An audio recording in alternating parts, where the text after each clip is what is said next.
memberi makan seorang veteran perang cacat selama 3 tahun. Saya ditertawakan oleh seluruh lingkungan. Pada hari keluarga saya mengalami musibah, dia dengan tenang berkata, "Nak, telepon nomor ini." Nama saya Baskara, saat itu berusia di atas 40 tahun, pemilik sebuah warung nasi kecil di ujung gang. Warungnya tidak besar, hanya beberapa set meja kursi plastik dengan atap seng tua. Siang hari ramai oleh para pekerja pabrik, sore hari hanya beberapa tukang ojek dan ibu-ibu pedagang keliling yang singgah untuk makan. Keluarga saya juga tidak berkelebihan. Istri saya, Larasati, berjualan tambahan di pasar. Dari kedua anak kami, satu masih SMP, dan yang satunya baru masuk SMA. Cukuplah untuk makan dan hidup sehari-hari, tidak lebih tapi juga tidak kurang. Anda tahu sendiri bagaimana kehidupan di lingkungan tempat saya tinggal. Ini adalah lingkungan para pekerja di mana semua orang saling kenal, dan kabar apapun menyebar lebih cepat dari angin. Hari itu, di tengah siang yang terik, warung baru saja sepi pelanggan.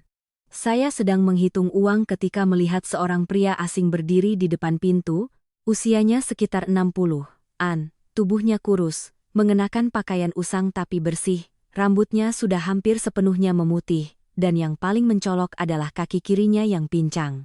Jika diperhatikan lebih saksama, baru terlihat bahwa itu adalah kaki palsu. Dia hanya berdiri di sana, tidak masuk, hanya menatap sisa makanan di atas meja. Saya memperhatikannya sejenak lalu bertanya, "Bapak cari siapa, Pak?" Dia menggelengkan kepala sambil tersenyum tipis, "Tidak, saya hanya melihat-lihat saja." Caranya mengatakan melihat-lihat terdengar sama sekali tidak ceria. Saya memandang ke arah piring makanan, lalu kembali menatapnya, dan tiba-tiba hati saya terasa berat. Saya bukan orang yang mudah iba, tetapi tatapan matanya saat itu bukanlah tatapan memohon, melainkan tatapan seseorang yang sudah terbiasa tidak diundang. Saya berdiri dan menarik sebuah kursi. "Pak, masuk dan makan bersama saya saja, biar ramai." "Masih banyak sisa makanan?" Dia langsung menolaknya. "Tidak, tidak, saya tidak punya uang." Saya tersenyum. "Saya juga tidak menjualnya, jadi Bapak tidak perlu khawatir. Masuklah, makanlah biar tidak lapar." Dia menatap saya sejenak, lalu perlahan melangkah masuk dan duduk. Caranya duduk, dengan punggung tegap dan tangan diletakkan rapi di atas meja, sama sekali tidak seperti seorang pengemis. Dia makan dengan perlahan, sangat sopan, tidak mengambil banyak, dan tidak memilih-milih lauk. Setelah selesai, dia bahkan merapikan piringnya sendiri ke sudut meja. Sebelum pergi, dia berkata, "Terima kasih, Nak, nama saya Tirtayasa." Saya mengangguk. "Iya, Pak. Saya Baskara. Silakan mampir lagi, apa yang ada bisa dimakan." Dia tidak menjawab, hanya tersenyum. Saya tidak terlalu memikirkannya, hanya menganggapnya sebagai tamu asing yang singgah sekali lalu pergi. Tetapi keesokan harinya, pada jam yang sama, dia datang lagi, dan hari berikutnya pun begitu. Awalnya saya menganggapnya biasa saja. Namun, memasuki minggu kedua, orang-orang di lingkungan mulai memperhatikan. Bu Lastri, pemilik warung kelontong di ujung gang, mampir untuk makan. Sambil makan, dia berkata, "Loh, Baskara, bapak tua itu setiap hari makan di sini, ya?" Saya mengangguk, "Iya, Bu, mungkin beliau tidak punya tempat makan." Bu Lastri mencibir, tidak punya tempat makan atau sudah tahu ada tempat makan gratis jadi ketagihan. Saya hanya tersenyum kecut, "Sudahlah, Bu, tidak seberapa juga." Dia menggelengkan kepala, "Orang seperti itu biasanya sudah jadi kebiasaan. Kamu kasih sekali, dia akan ingat seumur hidup." Saya tidak berkata apa-apa lagi, tetapi kalimat itu mulai membuat saya sedikit bimbang. Memang benar, sejak Pak Tirtayasa datang, setiap hari saya harus memasak 1 porsi tambahan. Tidak banyak, tetapi untuk warung kecil seperti milik saya, setiap rupiah harus diperhitungkan. Di rumah, istri saya juga mulai bertanya, "Mas, apa Mas akan terus memberinya makan?" Saya mengangguk. "Iya, kasihan sekali melihatnya." Larasati menghela napas, "Kasihan sih kasihan, tapi keluarga kita juga tidak kaya. Kalau hanya sesekali tidak apa-apa, tapi ini setiap hari." Saya terdiam, bukan karena saya tidak mengerti, tetapi setiap kali melihat Pak Tirtayasa duduk makan, dengan caranya yang perlahan, tidak terburu-buru, tidak berebut, saya merasa tidak tega untuk menolaknya. Saya berkata kepada istri saya, "Sudahlah, kita kurangi sedikit pengeluaran lain, anggap saja beramal." Larasati tidak berkomentar lagi, tetapi saya tahu dia tidak sepenuhnya nyaman. Kemudian, masalah ini mulai berkembang lebih jauh. Suatu sore, saat saya sedang membereskan warung, saya mendengar beberapa tetangga mengobrol di depan rumah mereka. "Si Baskara itu bodoh sekali, ya?" "Iya, memelihara benalu selama 3 tahun." "Belum tentu 3 tahun. Kulihat gayanya, dia akan makan di situ sampai mati."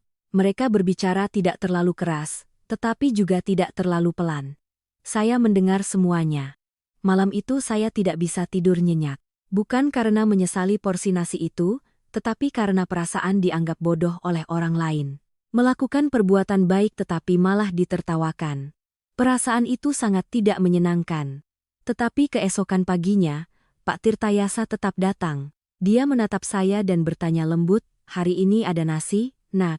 Saya menatapnya sejenak, lalu mengangguk. "Ada, Pak."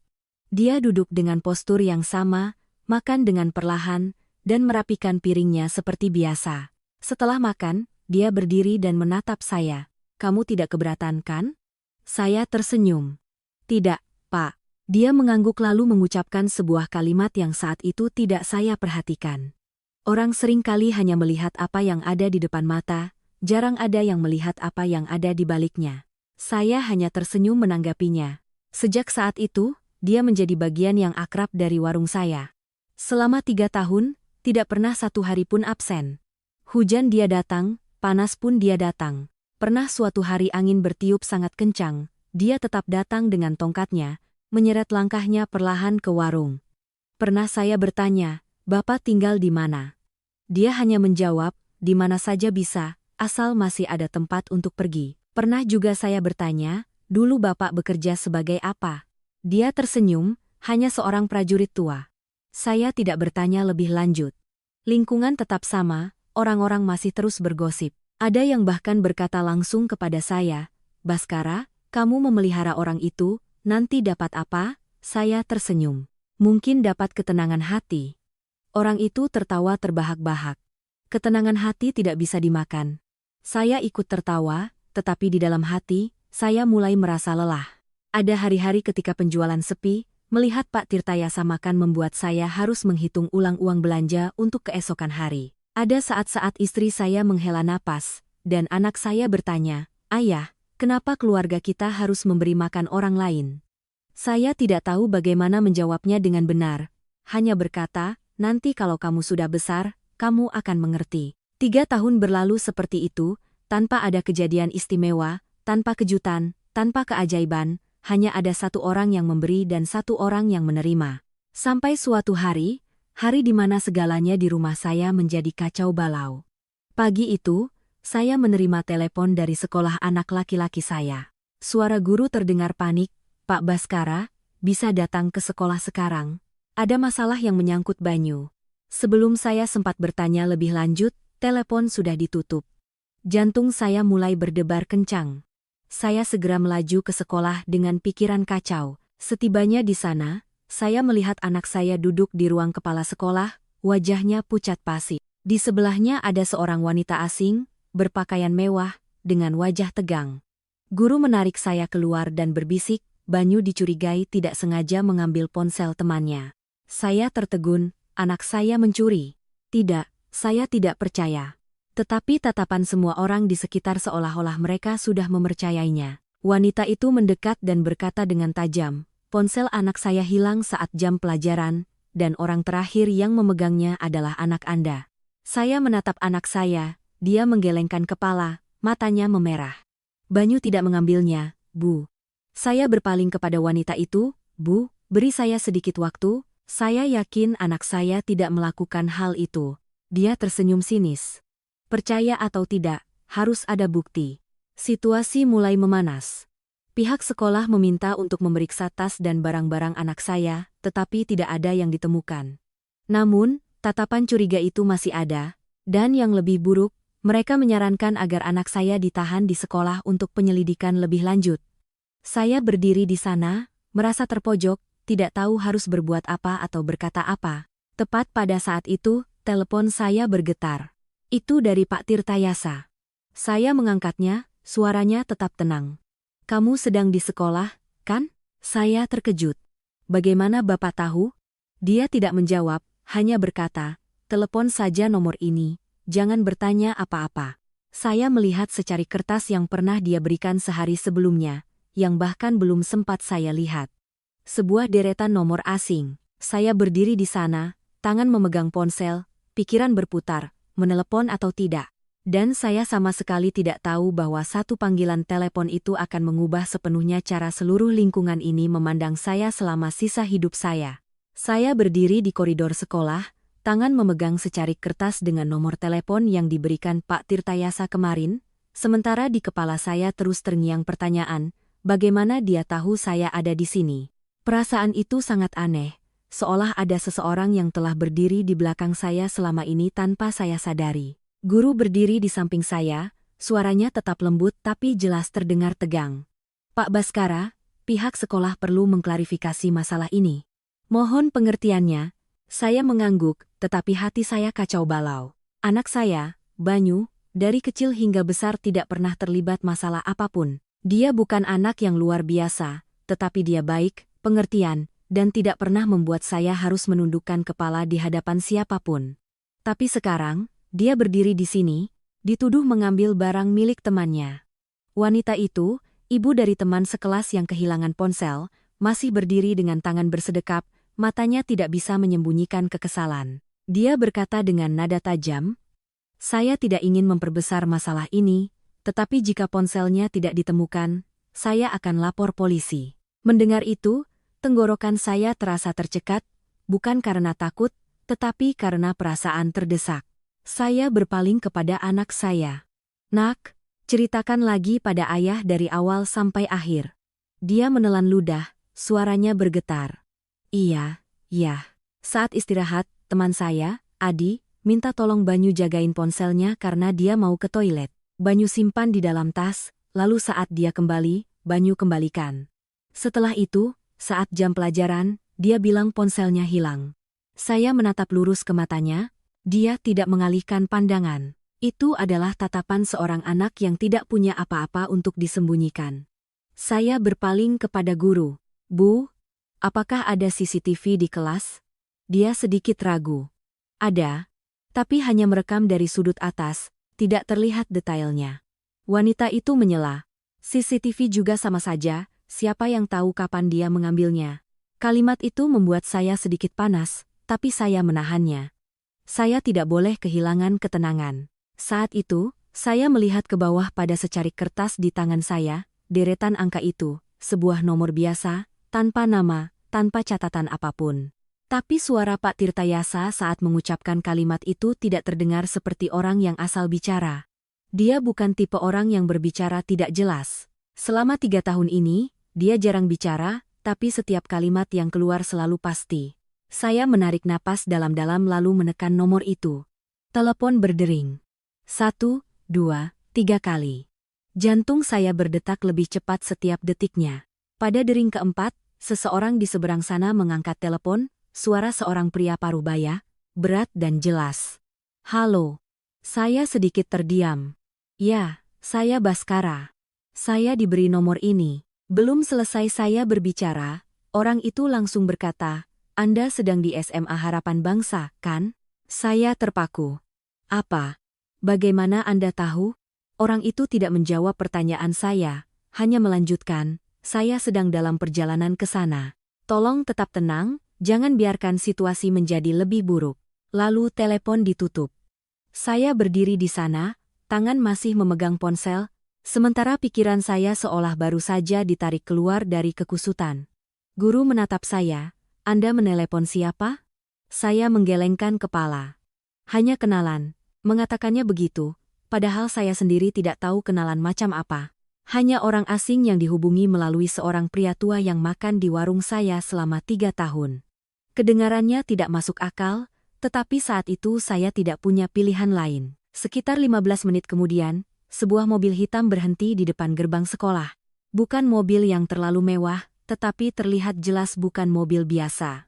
Seorang pria turun, Usianya sekitar 50-an, mengenakan kemeja putih dan celana panjang, langkahnya cepat tapi tidak tergesa-gesa. Dia berjalan lurus ke ruang kepala sekolah. Semua orang menoleh ke arahnya. Dia tidak memandang siapapun, hanya bertanya, "Siapa yang bernama Pak Baskara?" Saya maju. "Ya, saya." Dia mengangguk, "Saya Wibowo. Pak Tirtayasa meminta saya datang." Saya menatapnya. Di dalam hati muncul perasaan yang sulit digambarkan. Bukan kepercayaan penuh, tetapi juga tidak lagi cemas seperti sebelumnya. Dia berpaling kepada guru, suaranya jelas dan sopan. "Saya mohon izin untuk melihat kembali seluruh rekaman CCTV kelas dan koridor selama waktu kejadian." Guru itu sedikit terkejut. "Maaf, Bapak ini." Pak Wibowo mengeluarkan sebuah kartu dari sakunya dan menyerahkannya dengan sopan. "Saya dari Unit Bantuan Hukum untuk Pelajar. Pak Tirtayasa meminta saya untuk membantu melihat kasus ini." Guru itu melihat kartu tersebut lalu mengangguk. "Oh, baik, silakan, Pak." Wanita tadi mulai menunjukkan ketidaksenangannya. "Loh, ini masalah anak saya, kenapa orang luar ikut campur?" Pak Wibowo berpaling, suaranya tetap tenang. "Ibu tenang saja, jika Banyu memang bersalah, kami tidak akan membelanya. Tetapi jika dia tidak melakukannya, keadilan juga harus ditegakkan." Kalimat itu terdengar lembut tapi bertenaga. Wanita itu tidak berkata apa-apa lagi. Saya berdiri di sampingnya dan mulai merasakan secercah harapan. Kami naik ke ruang server. CCTV diputar ulang. Pak Wibowo berdiri menonton tanpa berkata apa-apa, hanya mengamati dengan sangat teliti. Bagian awal persis seperti yang diceritakan anak saya. Adi memberikan ponsel kepada Banyu, dan Banyu memasukkannya ke dalam tas. Beberapa saat kemudian, Adi kembali, dan Banyu mengeluarkan ponsel itu untuk dikembalikan. Jelas tidak ada yang salah. Wanita itu mulai berkata, "Nah, itu dia memegang ponselnya. Siapa tahu setelah itu dia menyimpannya lagi." Pak Wibowo tidak menjawab. Dia meminta untuk melanjutkan rekaman. Sampai pada bagian setelah jam istirahat, sebuah detail kecil muncul. Seorang teman lain yang duduk di meja belakang diam-diam membuka tas Banyu. Hanya beberapa detik, jika tidak diperhatikan tidak akan terlihat. Tetapi Pak Wibowo menghentikannya. "Tunggu," dia memperbesar gambar.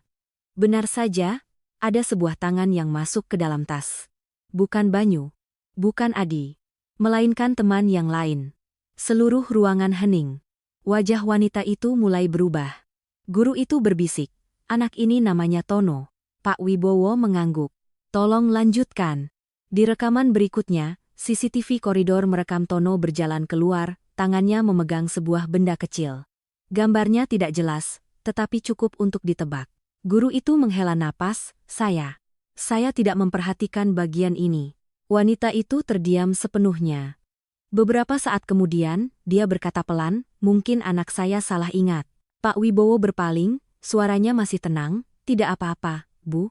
Namanya juga anak-anak, semua bisa salah. Yang penting kita sudah mengklarifikasinya." Kalimat itu tidak membuat siapapun kehilangan muka, tetapi juga tidak membiarkan siapapun mendominasi. Saya berpaling melihat anak saya, dia menatap saya, matanya berkaca-kaca tapi tidak menangis. Saya meletakkan tangan di bahunya, "Ayah percaya padamu." Dia mengangguk. Anggukan itu ringan, tetapi membuat hati saya terasa lega. Guru itu berdiri. "Kami akan memanggil orang tua Tono untuk datang. Dan untuk Banyu, kami minta maaf atas kesalahpahaman ini." Saya menunduk sedikit. "Tidak apa-apa, Bu." Wanita itu juga mendekat, suaranya lebih lembut dari sebelumnya. "Saya minta maaf pada Bapak dan anak Bapak." Saya hanya tersenyum, "Namanya juga anak-anak, Bu. Kita selesaikan pelan-pelan." Semuanya berakhir damai, tetapi di dalam hati saya muncul pertanyaan lain. Saya berpaling kepada Pak Wibowo, "Bapak sudah lama kenal Pak Tirtayasa?" Dia menatap saya sambil tersenyum tipis, "Sudah cukup lama." "Beliau itu orang seperti apa, ya, Pak?"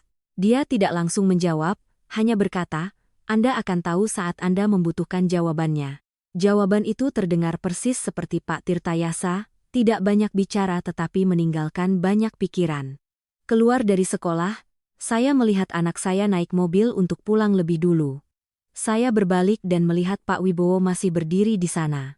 Saya berkata, "Terima kasih, Pak." Dia menggelengkan kepala, Anda berterima kasih pada orang yang salah. Saya mengerti, orang yang perlu saya berterima kasih adalah Pak Tirtayasa, seorang pria yang selama 3 tahun ini saya anggap hanya sebagai seorang kakek tua yang tidak punya tempat makan. Malam itu saya pulang ke warung lebih awal dari biasanya. Pak Tirtayasa sudah duduk di sana seperti biasa, seolah tidak pernah terjadi apa-apa. Saya mendekat dan duduk di hadapannya. Untuk pertama kalinya dalam 3 tahun, saya menatapnya bukan dengan tatapan kasihan, melainkan dengan tatapan ingin mengerti. Saya bertanya, "Pak, sebenarnya Bapak ini siapa?" Dia mengambil sepotong ikan, memakannya perlahan, lalu menatap saya sambil tersenyum tipis. Seseorang yang pernah diberi makan oleh orang lain. Saya terdiam. Dia melanjutkan, "Dan kamu adalah orang yang tahu cara memberi." Kalimat itu terdengar sederhana tetapi membuat hati saya terasa hangat dan dalam. Tetapi sebelum saya sempat bertanya lebih lanjut, dia mengucapkan sebuah kalimat yang membuat saya berpikir sepanjang malam. "Kejadian hari ini baru permulaan saja, Nak." Malam itu, setelah selesai membereskan warung, saya masih duduk sendirian, lebih lama dari biasanya. Kompor sudah mati, meja kursi sudah dirapikan. Di luar gang hanya terdengar suara kendaraan yang semakin jarang, namun di dalam kepala saya justru lebih ramai dari sebelumnya. Kalimat Pak Tirtayasa terus terngiang, "Kejadian hari ini baru permulaan saja, Nak." Permulaan dari apa? Saya bukan orang yang suka berasumsi, tetapi setelah kejadian di sekolah Banyu, saya tidak bisa lagi memandangnya seperti dulu. Seorang pria yang makan di warung selama 3 tahun, jarang bicara, tidak pernah bercerita tentang masa lalunya, namun hanya dengan satu panggilan telepon, bisa ada orang yang datang dan menyelesaikan masalah dengan begitu rapi. Ini tidak sederhana. Saat saya sedang berpikir, Larasati keluar dari dalam rumah, membawa lap meja, menatap saya sejenak lalu bertanya, "Mas masih di situ? Tidak tidur?" Saya mengangkat kepala, aku sedang memikirkan sesuatu. Dia meletakkan lap dan duduk di hadapan saya. "Memikirkan Pak Tirtayasa, kan?" Saya sedikit terkejut, "Bagaimana kamu tahu?" Dia tersenyum tipis. "Apa yang Mas pikirkan, aku bisa lihat. Beberapa hari ini Mas seperti orang linglung." Saya menghela napas. "Kamu merasa ada yang aneh tidak dengan beliau?" Larasati tidak langsung menjawab, dia hanya menuangkan segelas air dan mendorongnya ke arah saya. "Aku tidak tahu beliau siapa, tapi aku tahu satu hal." "Apa itu?" "Orang itu makan dari kita selama 3 tahun tapi tidak pernah meminta tambahan apapun." Saya terdiam. Memang benar. Selama 3 tahun, Pak Tirtayasa tidak pernah sekalipun meminta tambahan nasi, tidak pernah mengeluh, tidak pernah menceritakan kesusahannya. Ada hari saat saya terlambat menyajikan makanan, dia hanya duduk menunggu tanpa mengeluh. Ada hari saat saya sibuk dan lupa menyisihkan porsinya, dia juga hanya tersenyum dan berkata, "Hari ini saya tidak lapar." Larasati melanjutkan dengan suara pelan, "Tidak semua orang bisa seperti itu." Saya menatap istri saya. Untuk pertama kalinya saya melihat dia tidak lagi merasa terganggu seperti sebelumnya. Mungkin setelah kejadian hari ini, dia juga berubah pikiran. Saya hendak mengatakan sesuatu, tetapi di luar ada suara memanggil. "Baskara, masih buka?" Itu suara Bu Lastri. Saya berdiri. "Iya, Bu, masuk saja." Bu Lastri masuk sambil membawa kantong plastik. Sambil berjalan dia berkata, "Wah, hari ini lingkungan kita ramai sekali ya." Saya tersenyum. "Ada apa, Bu?" Dia duduk dan menarik kursinya mendekat. "Soal si Banyu itu, dengar-dengar sudah terbukti tidak bersalah ya?" Saya mengangguk. "Iya, Bu. Untungnya begitu." Bu Lastri menatap saya dengan tatapan penasaran. "Tapi siapa yang bantu?" "Dengar-dengar ada orang datang, periksa CCTV, lalu semuanya beres." Saya ragu sejenak. "Hanya kenalan, Bu." Bu Lastri tertawa sinis. "Kenalan macam apa yang baru muncul sekarang? Jangan-jangan kakek tua yang makan di warungmu itu yang membawanya?" Kalimat itu membuat saya sedikit tertegun. Melihat reaksi saya, Bu Lastri melanjutkan. "Aku bilang ya, kamu hati-hati. Orang itu tidak sederhana." Saya mengerutkan kening. "Maksud Ibu?" Dia merendahkan suaranya. "Coba kamu pikir, seorang kakek tua cacat yang menumpang makan bertahun-tahun, tiba-tiba kenal dengan orang-orang berkuasa, masuk akal tidak?" Saya tidak menjawab. Bu Lastri melanjutkan dengan nada yakin, "Bisa jadi dia menyembunyikan sesuatu, atau sedang memanfaatkanmu. Kalimat itu membuat hati saya kembali bimbang. Bukan karena saya percaya, tetapi karena saya mulai ragu. Saya berpaling kepada Larasati. Dia menatap saya lalu berkata pelan, "Apa yang dikatakan Bu Lastri ada benarnya juga." Saya menghela napas. Di satu sisi adalah apa yang telah saya lihat selama 3 tahun, di sisi lain adalah apa yang baru saja terjadi hari ini. Keduanya tidak cocok. Malam itu, saya berbaring di tempat tidur tetapi tidak bisa tidur. Di samping saya, Larasati juga beberapa kali mengubah posisi tidurnya. Akhirnya dia berkata, "Mas, rencanamu bagaimana?" Saya menatap langit-langit kamar. "Aku tidak tahu." Dia terdiam sejenak lalu berkata, "Bagaimana kalau kita tanya langsung?" Saya berpaling. "Tanya bagaimana?" Tanya beliau. "Kamu bicarakan saja terus terang, kita juga perlu tahu yang sebenarnya." Saya berpikir, bertanya langsung. Kedengarannya sederhana, tetapi dengan orang seperti Pak Tirtayasa, saya tidak yakin dia akan menjawab. Tapi jika tidak bertanya, hati saya tidak akan tenang. Keesokan paginya, saya bangun lebih awal dari biasanya. Setelah selesai memasak, saya duduk menunggu. Tepat pada jam biasanya, Pak Tirtayasa muncul.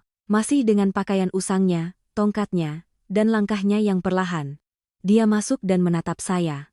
"Hari ini ada ikan masak bumbu kuning?" Saya mengangguk. "Ada, Pak." Dia duduk. Saya membawakan nasi dan meletakkannya di hadapannya. Tapi hari ini saya tidak langsung berbalik seperti biasanya. Saya duduk di hadapannya. Dia menatap saya sambil tersenyum tipis. "Hari ini kamu santai ya, Nak?" Saya menarik napas dalam-dalam. "Pak, saya ingin bertanya sesuatu." Dia mengangguk. "Tanyalah." Saya menatap lurus ke matanya. "Sebenarnya, Bapak ini orang seperti apa?" Dia tidak langsung menjawab. Dia mengambil sepotong ikan, memakannya perlahan seolah pertanyaan itu tidak membuatnya terkejut. Beberapa saat kemudian, barulah dia berkata, "Kamu ingin tahu untuk apa?" Saya sedikit terdiam. Benar juga, saya belum memikirkannya. Saya hanya merasa perlu tahu. Saya berkata jujur. "Saya tidak tahu, Pak, tapi saya merasa banyak hal yang tidak jelas." Dia mengangguk. "Kalau tidak jelas, biarkan saja begitu." Saya mengerutkan kening.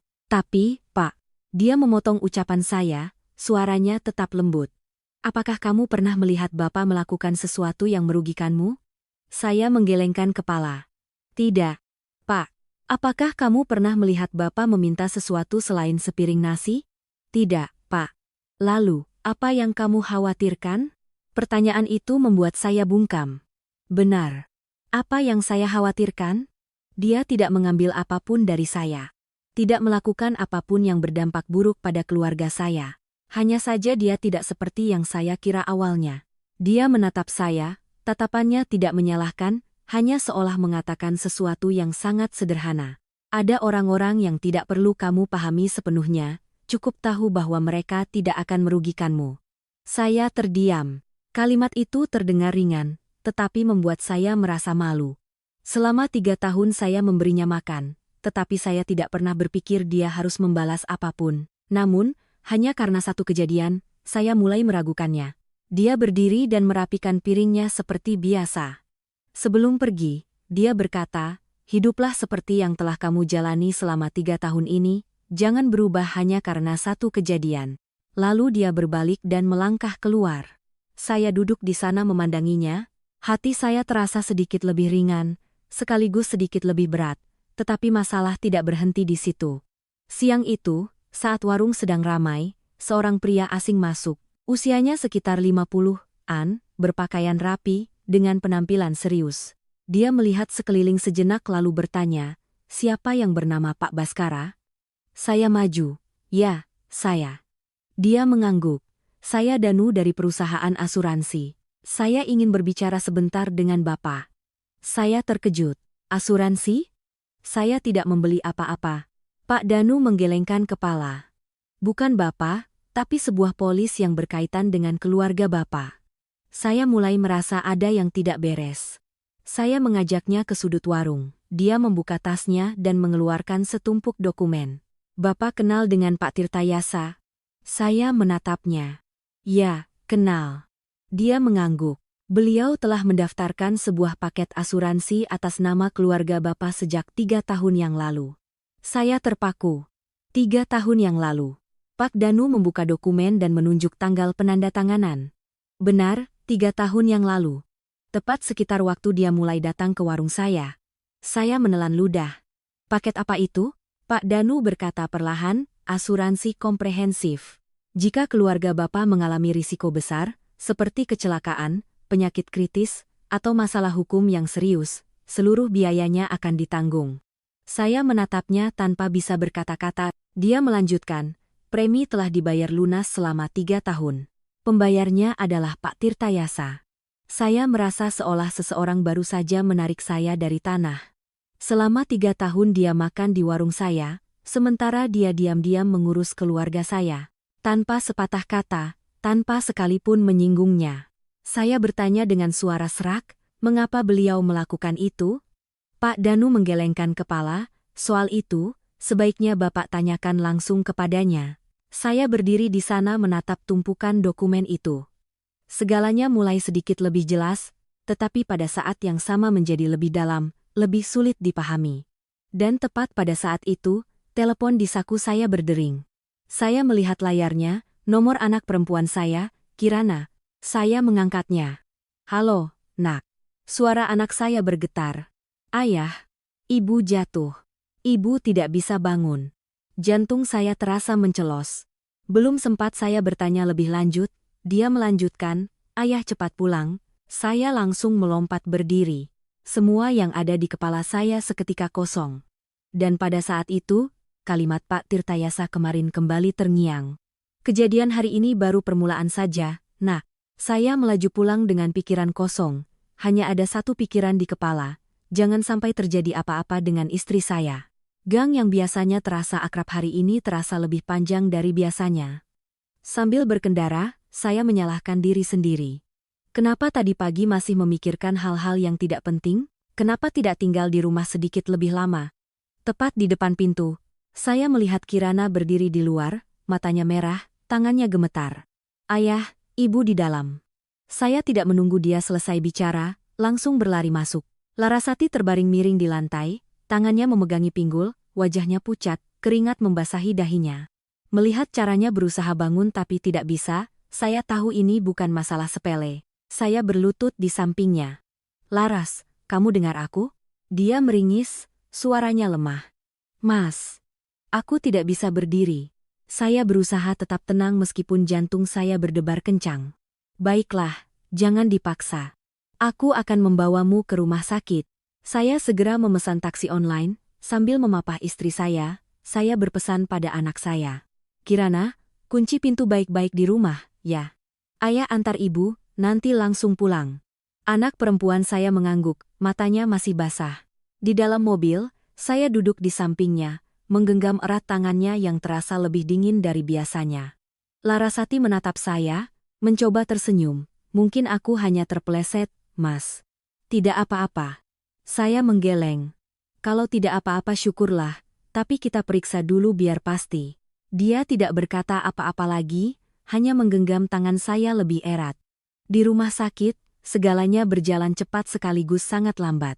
Mereka membawa istri saya ke ruang röntgen, melakukan tes, lalu meminta untuk rawat inap demi observasi. Dokter berkata ada indikasi cedera di area panggul, perlu dipantau dengan cermat, dan mungkin memerlukan tindakan. Mendengar itu, tenggorokan saya terasa kering. Tindakan apa?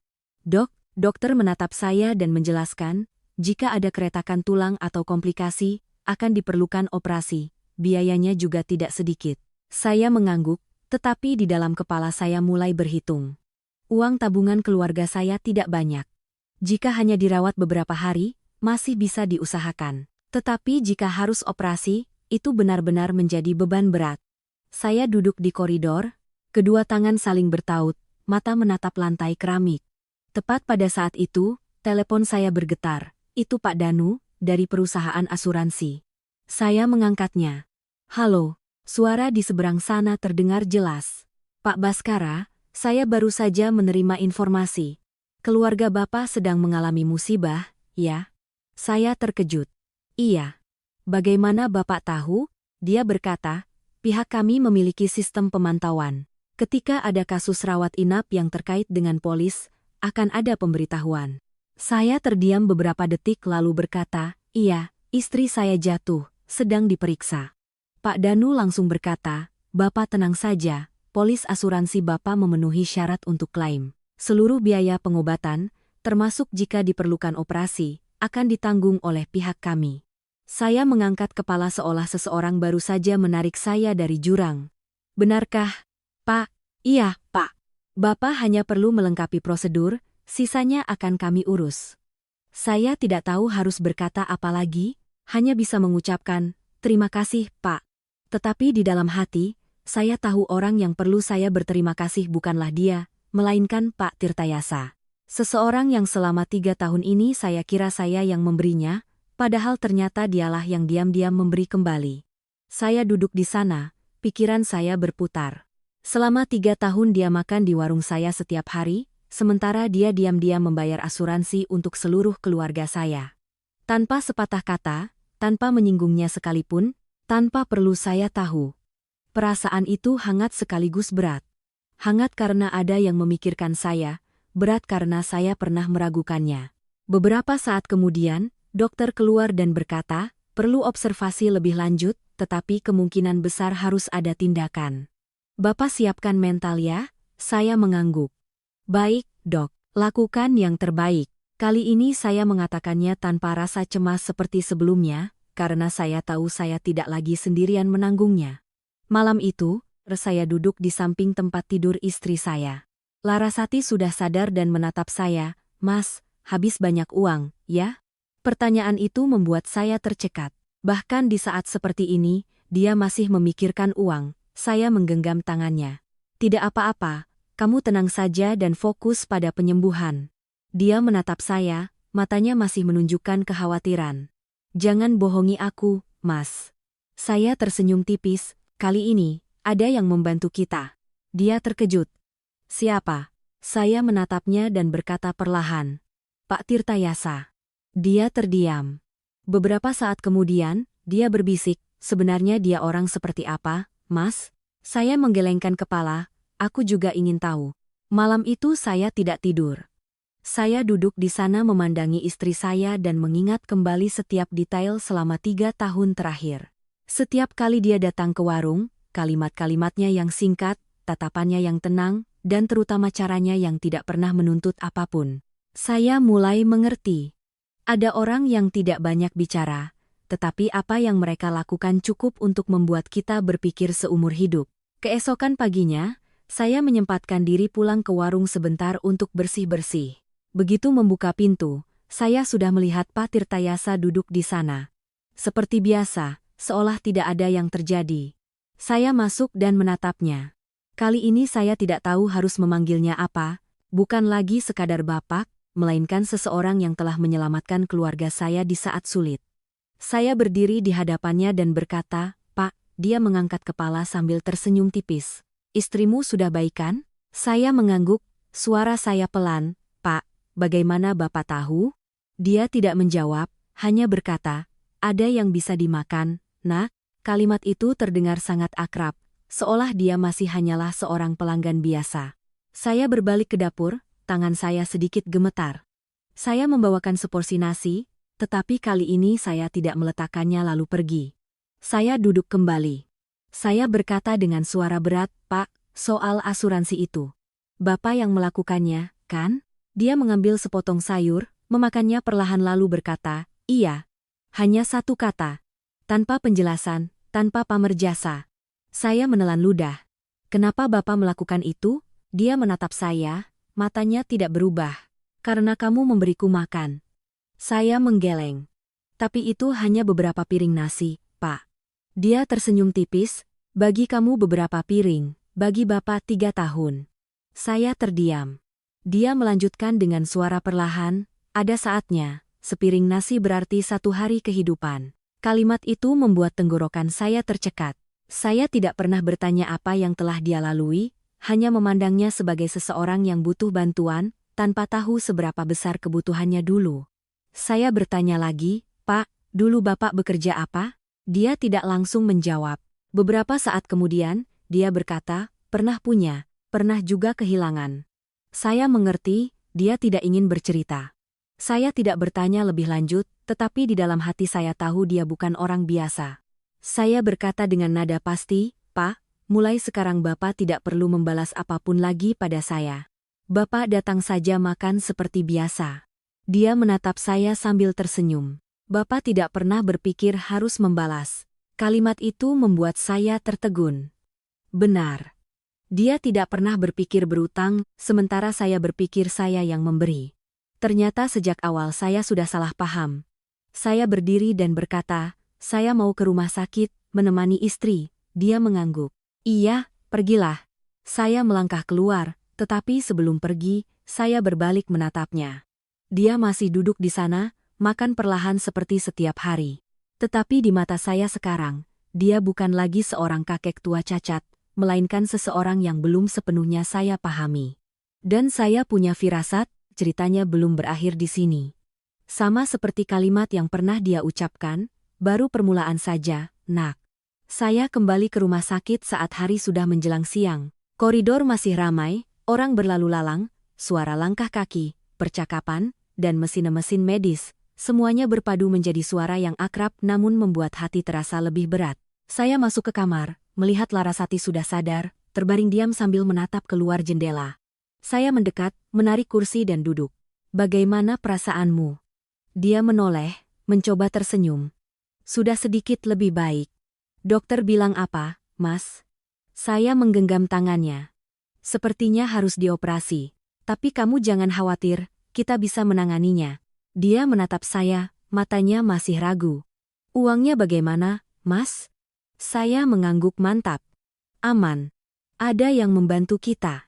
Dia terdiam beberapa detik lalu bertanya. Pak Tirtayasa, ya? Saya mengangguk. Dia tidak bertanya lagi. Dia menggenggam tangan saya lebih erat. Genggaman itu bukan lagi karena khawatir seperti kemarin, melainkan ada sedikit kepercayaan. Percaya pada saya, dan mungkin, percaya pada beliau. Sore harinya, dokter memanggil saya untuk berdiskusi. Kami sudah melihat hasilnya, ada retakan di area panggul. Perlu dioperasi untuk menghindari komplikasi di kemudian hari. Saya bertanya, berbahaya tidak, dok? Operasi ini tidak terlalu rumit, tetapi perlu pemantauan ketat setelahnya. Yang penting adalah biaya dan waktu pemulihan. Saya mengangguk. Baik, dok. Silakan dilanjutkan. Kali ini saya mengatakannya tanpa ragu, bukan karena saya punya banyak uang, tetapi karena saya tahu ada sesuatu di belakang saya yang menopang. Malam hari, saat saya sedang keluar koridor untuk membeli minum, telepon kembali bergetar, nomor asing. Saya mengangkatnya. Halo. Suara di seberang sana berat dan jelas. Pak Baskara, ya? Iya, saya. Saya Satrio, dari bagian hukum rumah sakit. Saya ingin bicara sebentar. Saya sedikit terkejut. Iya. Ada apa ya, Pak? Pak Satrio berkata. Terkait berkas asuransi Bapak, ada beberapa dokumen yang sudah diproses sebelumnya, jadi prosedur Bapak akan lebih cepat dari biasanya. Saya terdiam beberapa detik. Diproses sebelumnya? Maksudnya? Ada seseorang yang sudah menghubungi kami sebelumnya, memberikan informasi lengkap. Ketika kasus keluarga Bapak terjadi, sistem hanya perlu melakukan konfirmasi untuk mengaktifkannya. Saya bertanya, suara saya melambat. Orang itu Pak Tirtayasa, kan? Pak Satrio tidak menjawab secara langsung, hanya berkata, orang itu mempersiapkannya dengan sangat matang. Lalu dia mengakhiri panggilan. Saya berdiri di sana, tangan masih memegang ponsel, sementara di dalam hati muncul perasaan yang sulit digambarkan. Bukan hanya membantu, tetapi mempersiapkannya dari jauh-jauh hari. Mempersiapkan sesuatu yang belum ada yang tahu akan terjadi. Saya kembali ke kamar, melihat istri saya terbaring di tempat tidur. Hati saya terasa ringan sekaligus berat. Ringan karena ada yang mengurus saya, berat karena saya tidak sepenuhnya memahami orang itu. Malam itu saya kembali tidak bisa tidur. Tetapi kali ini bukan karena cemas soal uang, melainkan karena saya mulai lebih banyak memikirkan Pak Tirtayasa. Selama 3 tahun dia duduk di sana, makan nasi dengan sedikit bicara. Tetapi selama 3 tahun itu, apa saja yang telah dia lakukan? Siapa saja yang dia kenal? Bagaimana kehidupannya dulu? Dan yang paling penting, mengapa dia memilih keluarga saya? Keesokan paginya, operasi berlangsung. Saya berdiri di luar ruang operasi, mondar-mandir dengan gelisah. Setiap menit terasa seperti 1 jam. Saya belum pernah merasakan waktu berjalan selambat ini. Beberapa saat kemudian, telepon saya kembali berdering. Saya melihat layarnya, nomor Pak Tirtayasa. Saya mengangkatnya. Iya, Pak, saya dengar. Suaranya tetap tenang seperti biasa. Sedang dioperasi, ya. Saya sedikit terdiam. Iya. Bagaimana Bapak tahu? Dia tidak menjawab, hanya berkata, jangan khawatir, tidak akan apa-apa. Hanya satu kalimat, tetapi entah kenapa saya merasa lebih tenang. Saya bertanya, Pak, Bapak bisa ke rumah sakit? Dia terdiam sejenak lalu berkata, kalau Bapak ke sana, kamu nanti malah repot, urus saja istrimu dulu. Saya tidak berkata apa-apa lagi, hanya mengiyakan. Sekitar 2 jam kemudian, dokter keluar. Kondisinya stabil, operasi berhasil. Saya menghela napas lega. Perasaan itu seperti baru saja melepaskan batu besar dari hati. Saya menunduk, berterima kasih kepada dokter. Ketika saya masuk ke ruang pemulihan, saya melihat Larasati masih belum sadar. Saya duduk dan menggenggam tangannya. Tangan yang kemarin gemetar karena sakit, hari ini sudah tenang. Saya duduk di sana tanpa berkata apa-apa, hanya memandanginya. Beberapa saat kemudian, dia membuka mata, menatap saya, dan tersenyum tipis. Saya membalas senyumnya. Tidak perlu banyak kata, itu saja sudah cukup. Hari-hari berikutnya, saya bolak-balik antara merawat istri dan mengurus warung. Segalanya mulai stabil kembali. Tetapi di lingkungan, gosip baru mulai beredar. Suatu sore, saya baru saja tiba di warung dan melihat beberapa orang berkumpul di depan, di antaranya ada Bu Lastri dan beberapa tetangga lain. Melihat saya, Bu Lastri menarik saya. Baskara, dengar-dengar istrimu dioperasi tapi tidak keluar uang, ya? Saya sedikit terkejut. Dibantu asuransi, Bu. Tetangga lain menyela. Asuransi apa yang hebat begitu? Katanya ditanggung semua. Saya mengangguk. Iya. Bu Lastri menatap saya, tatapannya berbeda dari sebelumnya.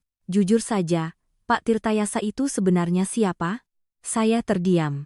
Pertanyaan ini, saya sendiri belum punya jawabannya.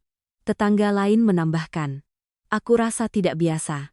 Seorang kakek tua yang makan gratis tapi bisa mengurus asuransi untukmu, pasti bukan orang sembarangan. Orang-orang di sekitar mulai berbisik.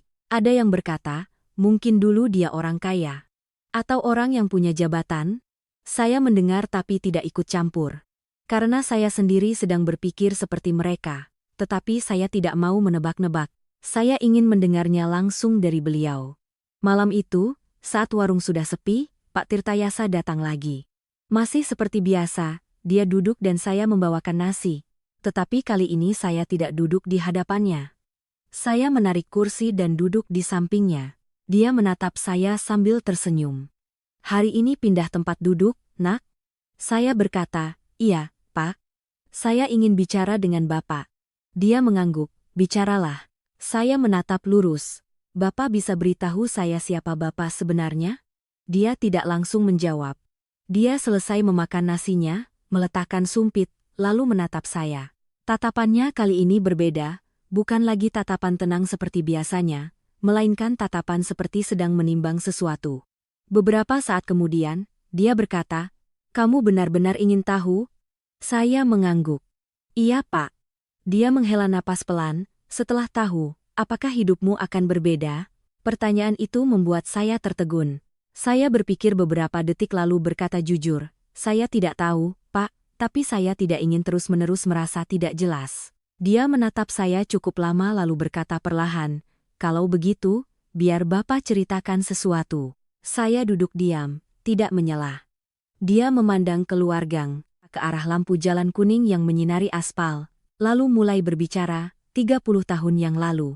Bapak bukan orang seperti sekarang. Jantung saya mulai berdebar lebih cepat. Dia melanjutkan, suaranya memberat, dan kaki ini bukan hilang dengan sendirinya. Saya melihat ke arah kakinya, kaki palsu yang selama 3 tahun ini tidak pernah saya tanyakan. Dia berbalik menatap saya dan mengucapkan sebuah kalimat yang membuat saya sadar bahwa ceritanya tidak akan sesederhana yang saya duga. Ada hal-hal yang hilang dari Bapak, bukan karena perang. Saya menelan ludah, dan saya mengerti, mulai dari sini, saya akan memasuki sebuah cerita yang selama 3 tahun ini tidak pernah saya sentuh. Saya duduk diam, tidak berani menyela satu kata pun. Cara Pak Tirtayasa memulai ceritanya bukan seperti orang yang bercerita untuk iseng, melainkan seperti sedang membuka sebuah bagian hidup yang telah lama ia kunci. Di luar gang, suara motor yang lewat semakin jarang, cahaya lampu kuning yang masuk ke dalam warung membuat suasana menjadi hening yang aneh. Atmosfer itu secara alami membuat saya merasa harus tenang dan mendengarkan. Dia memandang keluar sejenak sebelum akhirnya menoleh ke arah saya, suaranya perlahan, "Dulu, Bapak juga punya rumah, punya keluarga, punya pekerjaan yang layak. Bukan orang kaya, tapi juga tidak sampai kekurangan." Saya mengangguk pelan, memberi isyarat bahwa saya mendengarkan. Dia melanjutkan, "Bapak dulu bekerja di sebuah perusahaan konstruksi besar. Bukan pemilik, tapi juga orang yang didengar. Orang-orang percaya pada Bapak, menyerahkan banyak hal untuk Bapak kelola." Saya mulai membayangkan sosok yang berbeda, sangat berbeda dari kakek tua yang duduk di hadapan saya sekarang. Dia tersenyum tipis. Waktu itu, Bapak sama seperti banyak orang lainnya, berpikir kalau hidup jujur, semuanya akan baik-baik saja. Dia berhenti sejenak, lalu melanjutkan dengan suara yang lebih dalam. "Sampai Bapak salah mempercayai orang." Saya sedikit mengerutkan kening. Dia tidak menatap saya, masih memandang keluar seolah sedang menatap masa lalunya. "Bapak punya seorang teman, bisa dibilang saudara, bekerja bersama selama bertahun-tahun. Saling percaya sampai-sampai dokumen apapun ditandatangani tanpa perlu dibaca dengan teliti." Mendengar itu, firasat saya mulai tidak enak. Dia melanjutkan, "Lalu suatu hari, Bapak menemukan bahwa uang perusahaan ditarik, bukan sedikit, tapi sangat banyak." Saya bertanya pelan, "Orang itu yang melakukannya, Pak?" Dia mengangguk, "Iya, tapi masalahnya adalah, semua dokumen ada tanda tangan Bapak." Saya terdiam. Situasi seperti itu tidak asing bagi saya. Di dunia ini, tidak sedikit cerita seperti itu. Terlalu percaya pada orang kadang harus dibayar sangat mahal. Dia melanjutkan, "Orang itu menghilang, semua tanggung jawab jatuh ke pundak Bapak. Perusahaan menuntut, pihak berwenang turun tangan." Suaranya tetap datar, tanpa sedikit pun nada dendam, tetapi saya mendengarnya dengan perasaan berat. "Bapak disidang. Saat itulah Bapak mengerti, ada hal-hal yang tidak bisa dihindari hanya dengan hidup jujur." Saya bertanya, "Lalu, bagaimana, Pak?" Dia tersenyum tipis, "Ya ditanggung saja. Saya yang tanda tangan, saya yang tanggung jawab." Tidak ada yang percaya pada ucapan saya. Kalimat itu terdengar tenang tetapi membuat saya merasa sesak. Dia melanjutkan, "Bapak kehilangan segalanya. Rumah dijual untuk membayar utang, istri dan anak juga pergi." Saya tertegun, "Istri dan anak Bapak?" Dia mengangguk, suaranya melambat, "Mereka tidak tahan dengan situasi itu, Bapak juga tidak menyalahkan mereka." Saya tidak tahu harus berkata apa, hanya merasa pria di hadapan saya ini bukan hanya kehilangan satu kaki, melainkan seluruh hidupnya. Dia mengusap pelan lutut palsunya. "Kaki ini, karena sebuah kecelakaan di proyek setelah itu. Waktu itu Bapak sudah jadi kuli, tidak punya apa-apa lagi. Kecelakaan, lalu hilang." Saya melihat ke arah kakinya, hati saya terasa berat. Selama 3 tahun, saya hanya melihat kaki itu sebagai bekas luka perang. Tetapi ternyata itu adalah bekas luka dari serangkaian kehilangan. Dia menoleh menatap saya, "Sekarang kamu lihat, kan? Ada hal-hal yang hilang bukan karena kita jahat, tapi karena kita salah percaya." Saya mengangguk. Kalimat itu benar, dan sangat nyata. Saya bertanya, "Lalu, kenapa Bapak sampai ke sini?" Dia tersenyum, "Pergi kemana saja bisa. Di mana masih ada orang baik, disitulah saya tinggal." Saya terdiam. Kalimat itu terdengar ringan tetapi membuat saya berpikir sangat dalam. Dia balas bertanya, "Kamu ingat hari pertama Bapak datang?" Saya mengangguk. "Iya, ingat." Dia berkata, "Bapak berdiri di luar, tidak berani masuk. Bukan karena gengsi, tapi karena sudah terbiasa. Terbiasa berada di luar." Hati saya terasa mencelos. Dia melanjutkan, "Waktu itu kalau kamu tidak memanggil, Bapak juga akan pergi." Saya menunduk, Kalau hari itu saya tidak mengajak Bapak masuk, semua kejadian hari ini tidak akan terjadi. Dia tersenyum tipis, makanya Bapak bilang, sepiring nasi kadang bukan hanya sekadar nasi. Saya mengangkat kepala menatapnya. Dia melanjutkan, bagi kamu itu hal kecil, tetapi bagi orang lain, itu bisa menjadi alasan bagi mereka untuk kembali percaya pada kehidupan. Saya terdiam, kalimat itu menusuk lurus ke dalam hati saya. Saya tidak pernah berpikir bahwa perbuatan yang saya lakukan setiap hari bisa memiliki makna seperti itu. Saya bertanya, lalu soal asuransi itu? Dia mengangguk, itu saat Bapak mulai bekerja lagi, pekerjaan lama. Tidak banyak, tapi cukup untuk mengurus beberapa orang. Saya terkejut. Bapak masih bekerja? Dia tersenyum. Tidak sebesar dulu, tapi masih ada kenalan, masih ada sedikit kepercayaan. Orang masih meminta tolong. Saya mengerti. Seseorang yang pernah punya posisi, meskipun kehilangan segalanya, keahlian dan relasinya masih ada. Dia melanjutkan, Bapak tidak mau berutang pada siapapun, tapi ada hal-hal yang tidak bisa dibayar dengan uang. Saya menatapnya dan berkata, Bapak tidak berutang pada saya. Dia menggeleng, Bapak tidak bilang utang, Bapak bilang ingat. Kalimat itu membuat saya tertegun, bukan utang, melainkan ingat. Ingat saat dibantu, ingat saat masih dianggap sebagai manusia. Saya menghela napas pelan. Pak, kenapa Bapak tidak bilang dari awal? Dia tersenyum. Bilang untuk apa? Agar kamu memperlakukan Bapak secara berbeda? Saya terdiam. Benar. Jika saya tahu dari awal, mungkin saya tidak akan bersikap sealami sebelumnya. Mungkin saya akan berpikir lain. Dia menatap saya, tatapannya kembali tenang seperti biasanya. Bapak datang ke sini bukan untuk diperlakukan istimewa. Cukup sebuah tempat duduk dan sepiring nasi, itu sudah cukup. Saya mengangguk. Kali ini saya mengerti. Bukan mengerti seluruh hidupnya, tetapi mengerti bahwa dia bukan orang yang perlu dikasihani, melainkan seseorang yang pernah kehilangan sangat banyak tetapi masih mempertahankan cara hidup yang baik. Saya hendak mengatakan sesuatu, tetapi di luar ada suara mobil berhenti. Seorang pria turun. Saya melihatnya dan merasa kenal. Itu Pak Wibowo, orang yang membantu saya di sekolah. Dia masuk, menatap saya, lalu menatap Pak Tirtayasa. Saya datang sedikit terlambat, Pak Tirtayasa mengangguk pelan. Tidak apa-apa. Saya berdiri. Pak Wibowo. Pak Wibowo menoleh ke arah saya. Pak Baskara, saya mampir sebentar. Saya mempersilakannya duduk. Suasana di warung tiba-tiba berubah. Bukan lagi hanya seorang kakek tua yang makan, melainkan dua orang pria dengan hubungan yang belum saya pahami sepenuhnya. Pak Wibowo menatap saya lalu berkata, Pak Baskara, bagaimana pendapat Bapak tentang kejadian hari ini? Saya berpikir sejenak lalu berkata jujur, saya merasa saya masih terlalu sedikit tahu. Pak Wibowo mengangguk, sedikit tahu, kadang lebih baik. Saya menatapnya, tidak mengerti maksudnya. Dia melanjutkan, karena jika tahu semuanya, belum tentu Anda bisa mempertahankan cara hidup seperti 3 tahun terakhir. Kalimat itu membuat saya terdiam. Dia menoleh ke Pak Tirtayasa. Bapak sudah cerita sampai mana? Pak Tirtayasa tersenyum tipis, belum sampai mana-mana. Pak Wibowo mengangguk, kalau begitu, nanti saja. Saya melihat kedua orang itu, merasa seperti sedang berdiri di depan sebuah pintu yang di baliknya masih banyak hal yang belum diketahui.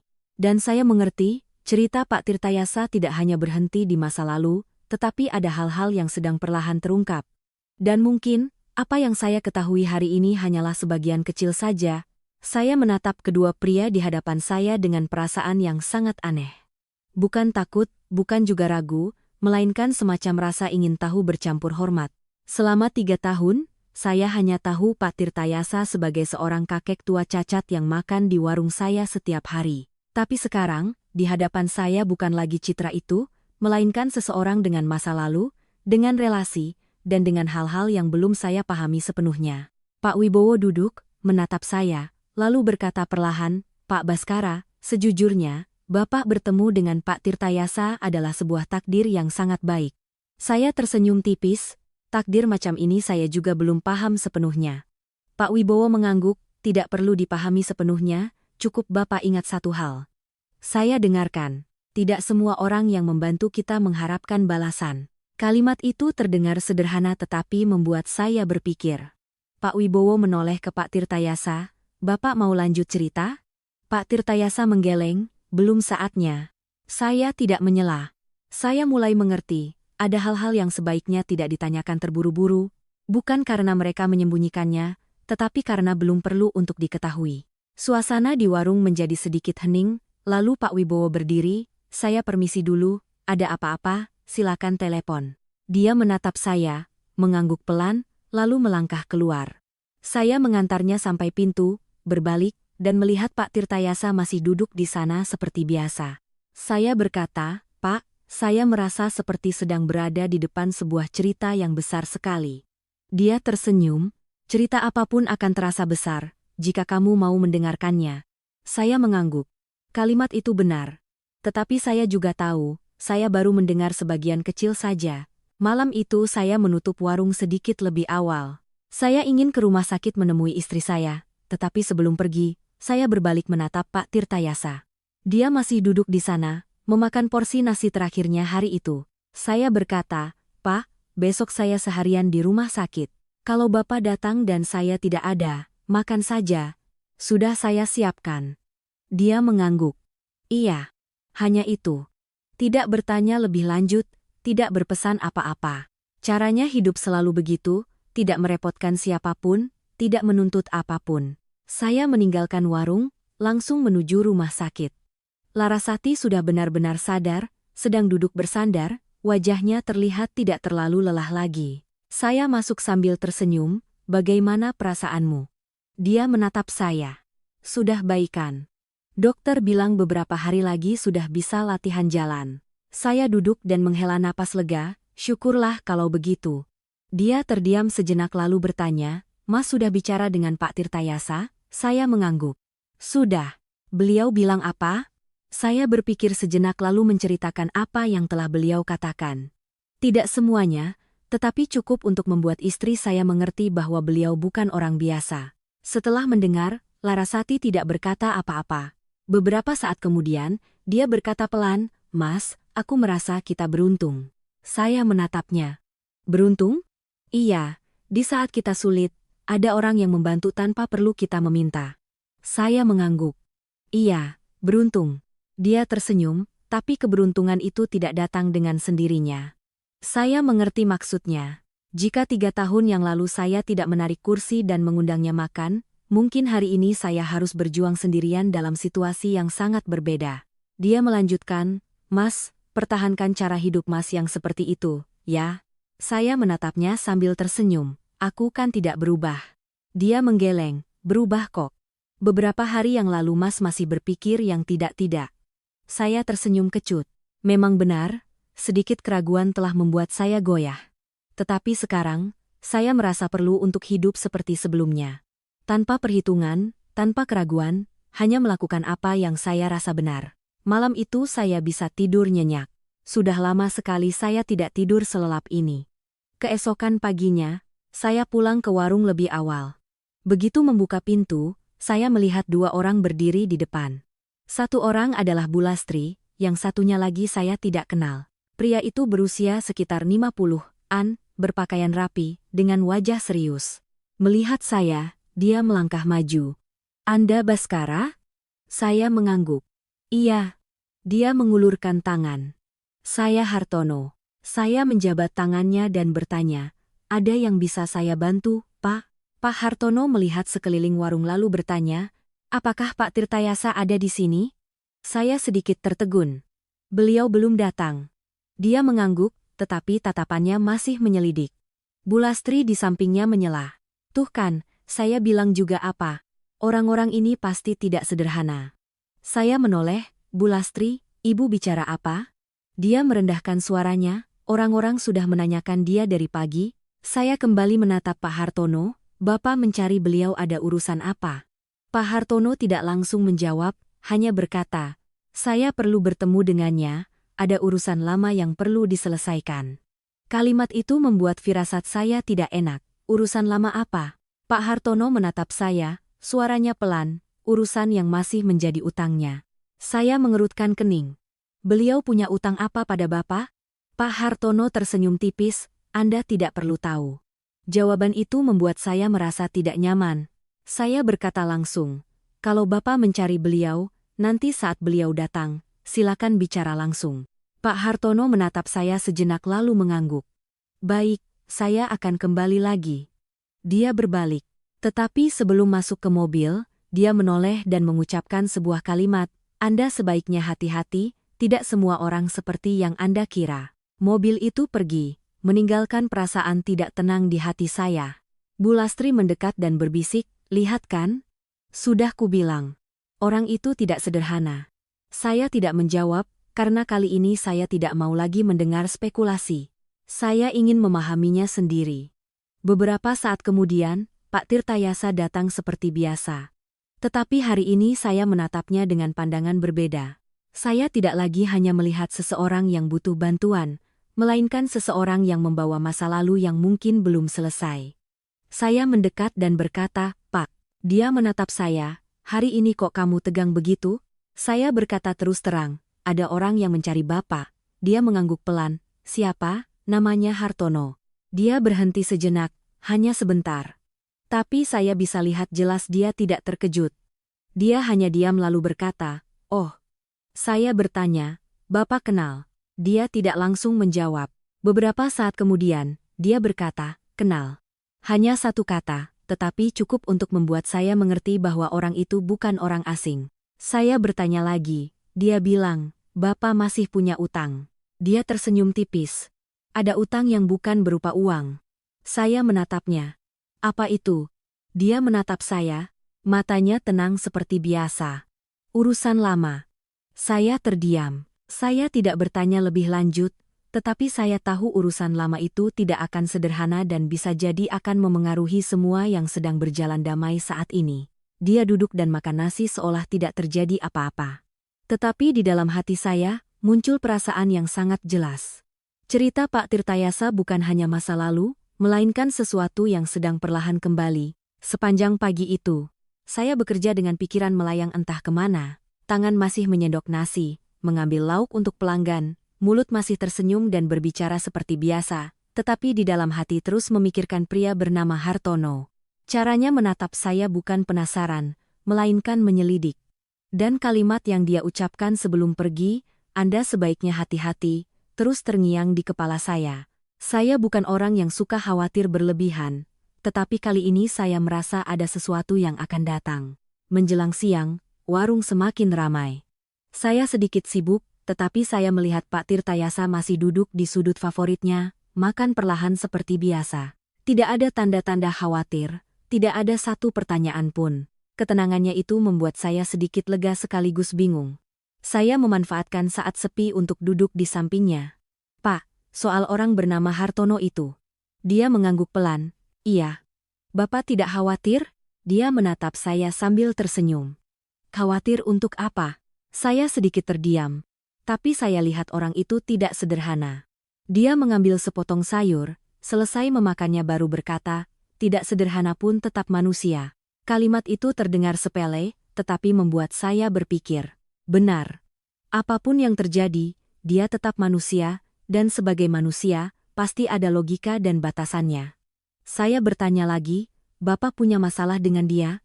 Dia terdiam beberapa detik lalu berkata, "Punya."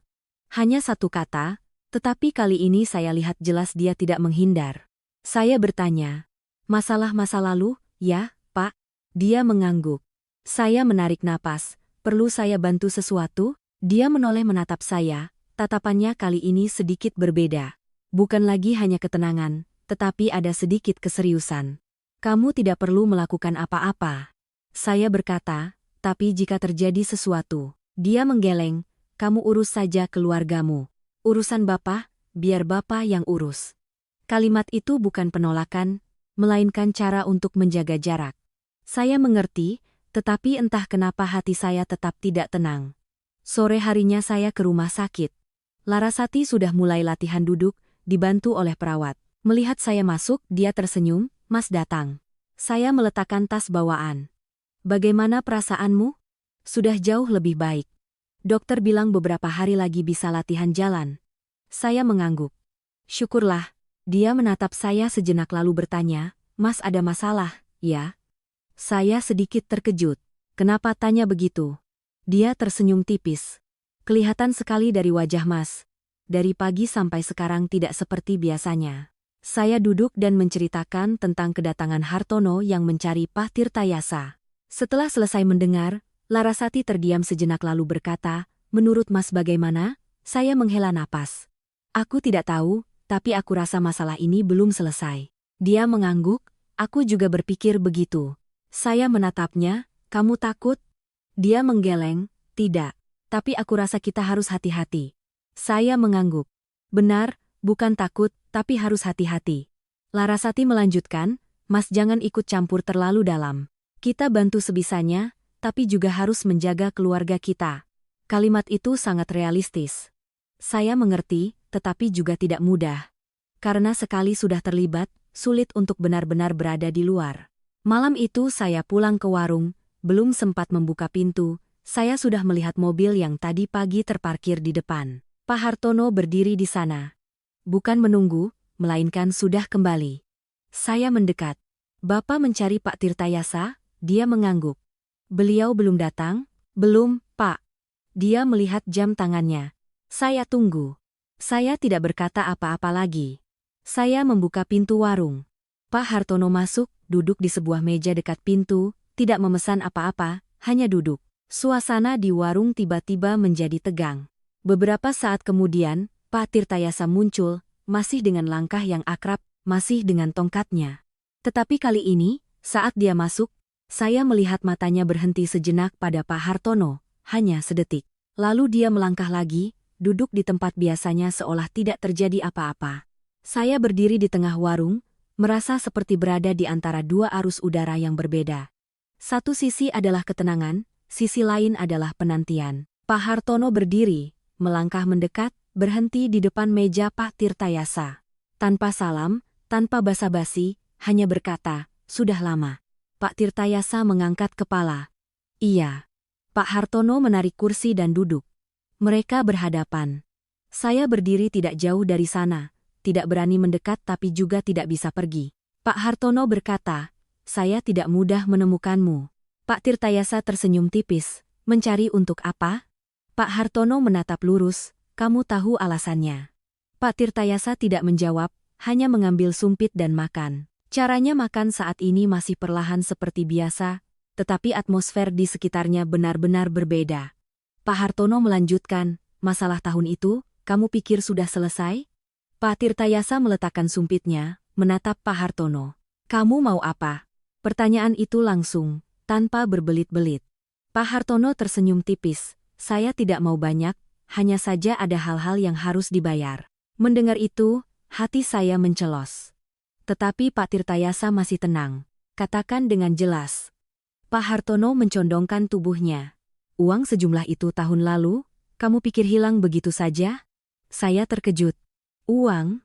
Lagi-lagi soal uang. Tapi kali ini bukan masalah kecil." Pak Tirtayasa menatap Pak Hartono. "Kamu masih mau mengungkit masalah itu?" Pak Hartono mengangguk, karena masalah itu belum selesai. Suasana di warung hening seketika. Beberapa pelanggan lain mulai memperhatikan. Saya melangkah sedikit lebih dekat, bukan untuk ikut campur, tetapi jika terjadi sesuatu, saya bisa tahu. Pak Tirtayasa berkata pelan, "Masalah itu sudah saya bayar." Pak Hartono tersenyum, "Kamu bayar pada siapa?" "Pada perusahaan." "Kalau saya..." Kalimat itu membuat saya mengerti, orang ini bukan orang luar, melainkan orang yang pernah terlibat langsung. Pak Tirtayasa menatap Pak Hartono. "Kamu mau apa?"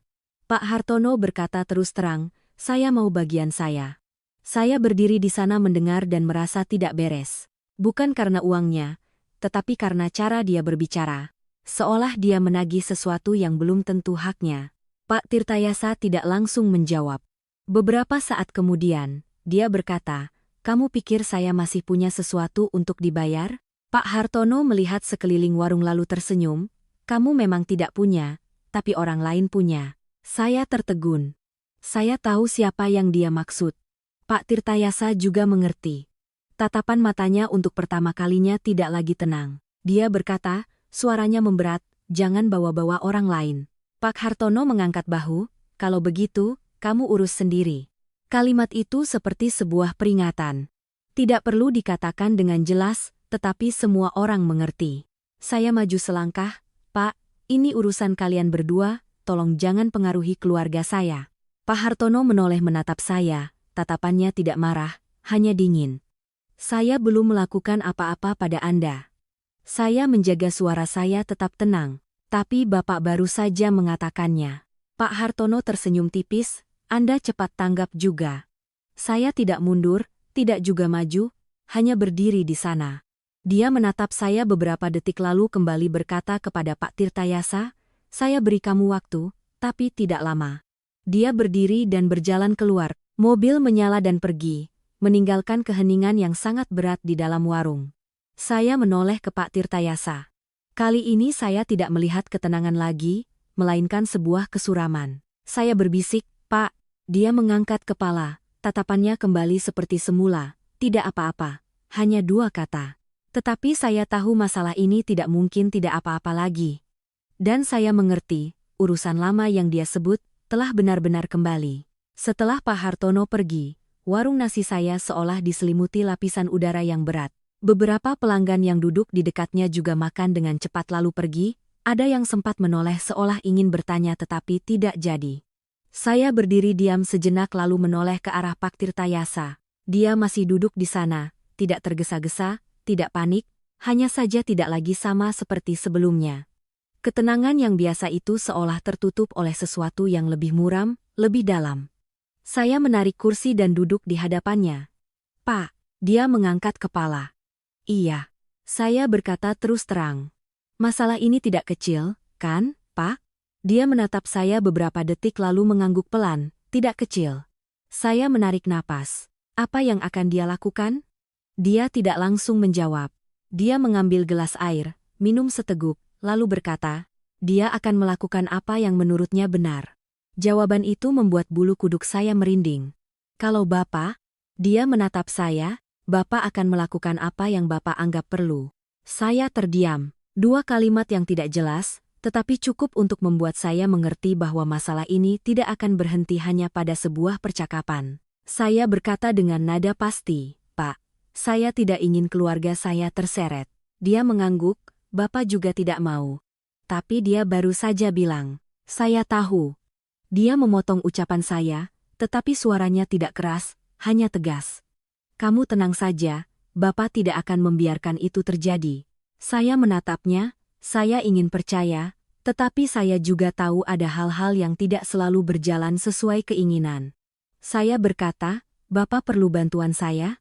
Dia menggeleng, "Tidak." Tapi dia menatap lurus ke arah saya. "Kamu sudah membantu Bapak selama 3 tahun, itu sudah cukup." Kalimat itu membuat saya tertegun. Cukup. 3 tahun itu bagi saya hanya beberapa piring nasi setiap hari. Tetapi bagi beliau, mungkin lebih dari itu. Saya tidak berkata apa-apa lagi, hanya mengangguk, tetapi hati saya tidak tenang. Malam itu saya pulang terlambat. Kirana sudah tidur, sementara Banyu sedang belajar. Dia menatap saya dan bertanya, "Ayah, Ibu bagaimana?" Saya mengusap kepalanya, "Ibu sudah baikan, beberapa hari lagi pulang." Dia mengangguk lalu berbisik, "Ayah, tadi di sekolah, Tono dipanggil ke ruang kepala sekolah." Saya menatapnya. Lalu, dia menangis, bilang kalau tidak sengaja mengambil ponsel. Saya menghela napas lega, akhirnya semuanya jelas. Saya berkata, "Lihat kan, Nak, berbuat apapun harus dipikirkan dulu." Dia mengangguk. "Iya, ya." Saya menatap anak saya, hati saya sedikit lebih ringan. Setidaknya satu masalah sudah selesai, tetapi masalah lain baru saja dimulai. Malam itu saya berbaring tetapi tidak bisa tidur. Kalimat Pak Hartono terus terngiang.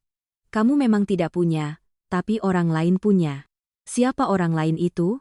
Saya, keluarga saya, atau orang lain lagi? Saya menoleh ke sisi kosong di sebelah tempat istri saya biasa tidur. Untuk pertama kalinya saya merasa takut, bukan untuk diri saya sendiri, tetapi takut orang-orang di sekitar saya terkena dampaknya. Keesokan paginya saya datang ke warung lebih awal, tetapi begitu tiba di ujung gang, saya melihat sesuatu yang aneh. Sebuah mobil asing terparkir di dekat warung. 2 orang pria berdiri di dekatnya, bukan pelanggan, bukan juga warga sekitar. Saya mendekat dan bertanya, "Cari siapa, Mas?" Seorang dari mereka menoleh, "Anda Baskara?" Saya mengangguk. "Iya." Pria itu berkata, "Kami datang mau bertanya sedikit." Saya menatap mereka. "Soal apa?" Pria yang satu lagi berkata, "Terkait Pak Tirtayasa." Saya mengerutkan kening. Beliau belum datang. Pria itu mengangguk. "Kami akan tunggu." Cara mereka bicara sama seperti kemarin. Tidak perlu bertanya, cukup menunggu. Saya membuka pintu warung. Hati saya mulai merasa tidak nyaman. Masalah ini bukan lagi satu orang, tetapi banyak orang, dan jelas mereka semua mencari Pak Tirtayasa. Sekitar setengah jam kemudian, beliau datang. Begitu masuk, beliau sudah melihat kedua orang itu. Tapi beliau tidak terkejut, hanya berkata, "Kari saya." Kedua pria itu berdiri, salah satunya berkata, "Pak Tirtayasa, kami datang atas perintah Pak Hartono." Beliau mengangguk. "Iya." Pria yang satunya melanjutkan, "Pak Hartono bilang, Bapak punya urusan yang belum selesai." Pak Tirtayasa menatap mereka, "Saya akan selesaikan." "Kapan?" Beliau tidak menjawab, hanya melangkah masuk dan duduk seperti biasa. Kedua orang itu saling pandang, lalu salah satunya berkata, "Pak Hartono tidak mau menunggu lama." Pak Tirtayasa masih tenang, tidak ada yang menyuruhnya menunggu. Jawaban itu membuat suasana menegang. Saya berdiri di samping, tidak tahu harus berkata apa. Salah satu dari dua pria itu melangkah lebih dekat. "Bapak sebaiknya paham situasi." Saya maju sedikit. "Mas, ini warung makan. Kalau ada apa-apa, bicara baik-baik." Pria itu menatap saya. "Kami sedang bicara baik-baik." Saya tidak mundur, tidak juga maju, hanya berdiri di sana. Pak Tirtayasa menatap saya dan berkata, "Nak, kamu masuk saja." Saya tidak menurut. Saya berkata, "Pak." Beliau menatap saya. Tatapannya kali ini bukan tenang, melainkan serius. "Masuk." Saya mengerti. Beliau tidak ingin saya terlibat. Saya mundur, tetapi tetap berdiri di dekat situ. Kedua pria itu mengucapkan beberapa kalimat lagi sebelum akhirnya pergi. Tetapi sebelum pergi, salah satunya menoleh, "Pak Tirtayasa, lain kali tidak akan bicara selembut ini." Kalimat itu jelas sebuah ancaman. Mereka pergi, warung kembali sunyi, tetapi kesunyian kali ini tidak sama seperti sebelumnya. Saya mendekati beliau, "Pak, ini sudah tidak baik-baik saja." Beliau mengangguk. "Iya. Rencana Bapak bagaimana?" Beliau menatap saya lalu berkata perlahan, "Bapak akan bertemu lagi dengan Hartono." Saya bertanya, "Untuk apa?" Beliau menjawab, "Untuk mengakhirinya." Saya menatapnya, "Bisa berakhir?" Beliau tidak langsung menjawab. Beberapa saat kemudian, beliau berkata, "Apa yang dimulai harus ada akhirnya." Kalimat itu terdengar seperti sebuah keniscayaan, tetapi saya tahu tidak selamanya mudah. Saya bertanya, "Pak, perlu saya temani?" Beliau menggeleng, "Tidak. Tapi kamu di sini saja, jaga keluargamu." Saya terdiam. Kali ini saya tidak membantah karena saya mengerti ada hal-hal yang tidak bisa saya bantu. Tetapi saya juga tahu, saya tidak bisa benar-benar berdiri di luar. Saya menatapnya dan berkata, "Pak, ada apa-apa, tolong beritahu saya." Beliau mengangguk. "Iya." Lalu beliau berdiri, bertumpu pada tongkatnya dan melangkah keluar. Kali ini bukan untuk pulang seperti biasanya, melainkan pergi ke suatu tempat yang tidak saya ketahui. Saya berdiri memandanginya, di dalam hati muncul perasaan yang sangat jelas. Masalah ini akan segera mencapai puncaknya, dan saya tidak tahu apa yang akan terjadi setelah akhir yang beliau sebutkan itu. Saya berdiri memandangi punggung Pak Tirtayasa yang perlahan menghilang di ujung gang. Hati saya terasa gamang seolah ada sesuatu yang akan terjadi tapi tidak bisa saya jangkau. Perasaan itu sangat tidak menyenangkan, bukan takut, melainkan tak berdaya. Saya tahu ada masalah, saya tahu ini tidak kecil, tapi saya tidak tahu harus berbuat apa. Saya kembali ke dalam warung, tangan masih bekerja seperti biasa tetapi pikiran sudah tidak lagi di sana. Pelanggan memesan, saya tetap melayani. Tetapi seringkali saya harus bertanya ulang karena ucapan mereka tidak masuk ke kepala. Bu Lastri mampir, melihat saya begitu dia bertanya, "Kenapa hari ini kamu linglung begitu?" Saya tersenyum paksa, "Tidak apa-apa, Bu." Dia menatap saya sejenak lalu merendahkan suaranya, "Soal orang itu, aku rasa tidak sederhana, kamu hati-hati." Saya tidak menjawab, karena kali ini saya tidak mau lagi mendengar dugaan. Saya hanya ingin tahu kebenarannya. Sekitar 1 jam kemudian, telepon saya bergetar. Saya melihat layarnya, nomor Pak Tirtayasa. Jantung saya berdebar lebih kencang. Saya mengangkatnya. Iya, Pak, saya dengar. Suara di seberang sana tetap tenang. Kamu masih di warung? Iya, Pak. Tutup warungmu lebih awal. Nanti kamu datang ke tempat Bapak. Saya tertegun. Kemana, Pak? Beliau berkata, alamatnya nanti Bapak kirim. Lalu beliau menutup telepon. Tanpa penjelasan, tanpa kata tambahan, hanya itu. Saya berdiri di sana menatap layar ponsel. Sebuah pesan masuk. Sebuah alamat di pinggiran kota. Sekitar 20 menit perjalanan dari tempat saya. Saya tidak berpikir panjang. Saya menutup warung lebih awal, berpesan pada Kirana untuk hati-hati di rumah, lalu melaju mengikuti alamat itu. Jalanan semakin lama semakin sepi.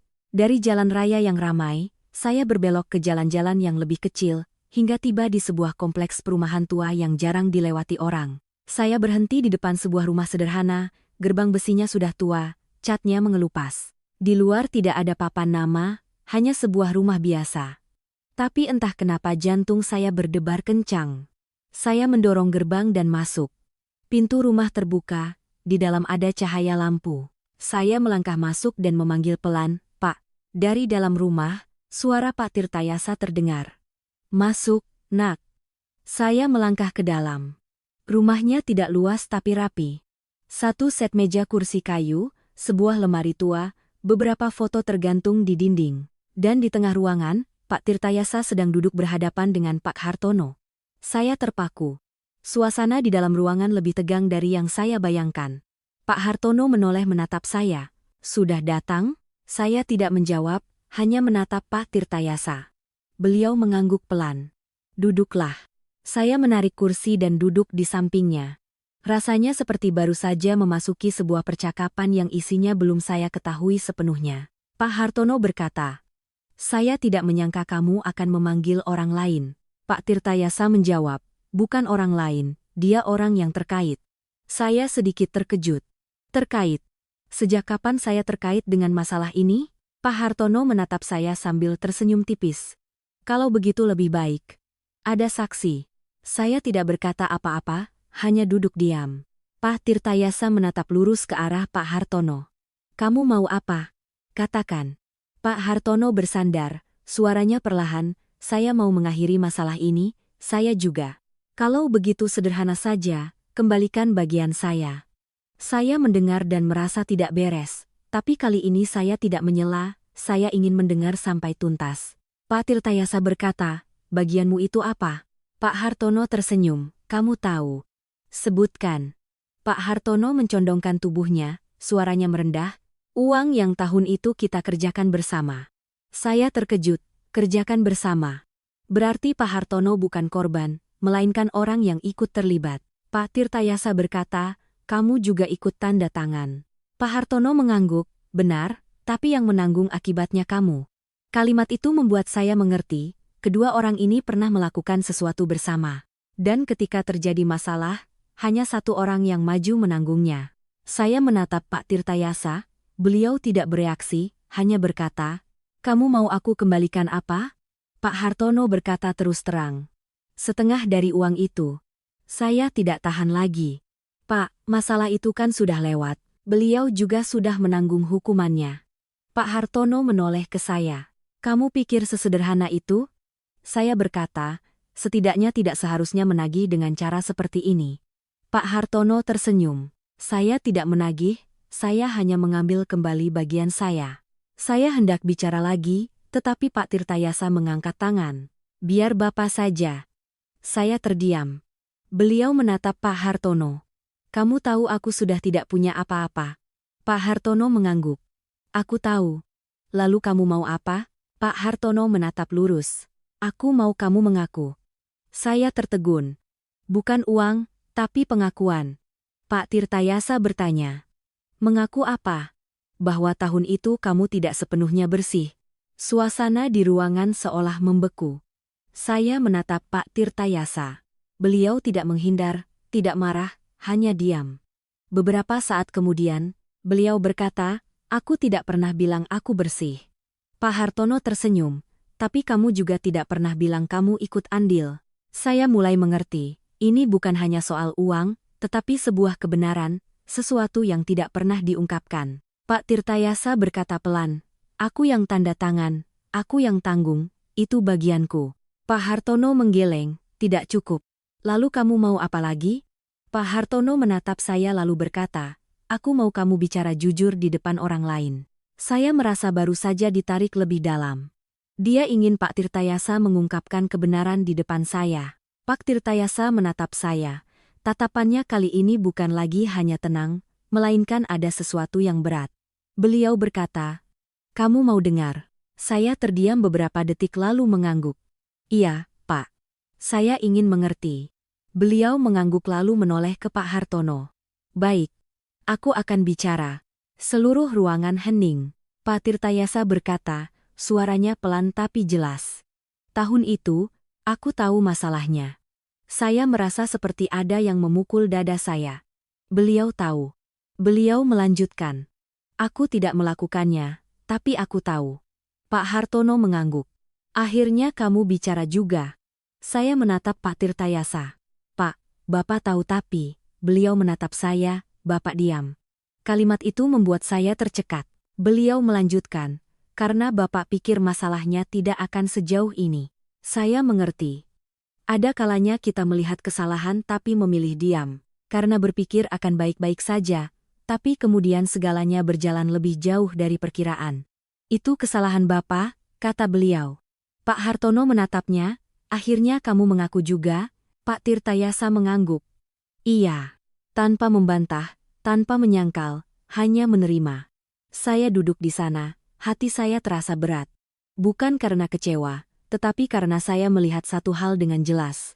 Seseorang bisa hidup baik sepanjang hidupnya, tetapi hanya karena satu kali salah dalam diam, harga yang harus dibayar bisa berlangsung sangat lama. Pak Hartono berdiri. "Kalau begitu cukup." Saya menatapnya, "Pak, jadi sudah selesai?" Pak Hartono menatap saya, "Belum." Lalu menoleh ke Pak Tirtayasa. "Kamu masih punya satu pekerjaan lagi." Hati saya mencelos. "Pekerjaan apa?" Pak Hartono berkata perlahan. "Kamu harus memperbaikinya sendiri." Kalimat itu membuat saya mengerti. Masalah ini belum berakhir, melainkan baru saja memasuki babak yang paling penting. Rumah kecil itu tiba-tiba terasa sesak, bukan karena ukurannya, melainkan karena hal-hal yang baru saja terungkap. Saya duduk di sana, tangan di atas lutut, merasa seperti baru saja mendengar sebuah cerita yang bukan lagi milik orang lain, tetapi terkait langsung dengan diri saya. Pak Tirtayasa telah berbicara.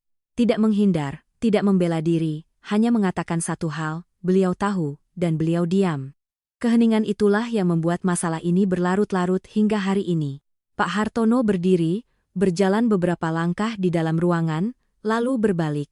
"Kamu sudah bicara. Lalu sisanya, rencanamu bagaimana?" Pak Tirtayasa menatapnya, "Kamu mau apa? Katakan dengan jelas." Pak Hartono tidak langsung menjawab. Dia melihat sekeliling rumah, matanya berhenti pada foto-foto tua di dinding. Salah satunya adalah foto sebuah keluarga dengan 3 orang, diambil sudah sangat lama.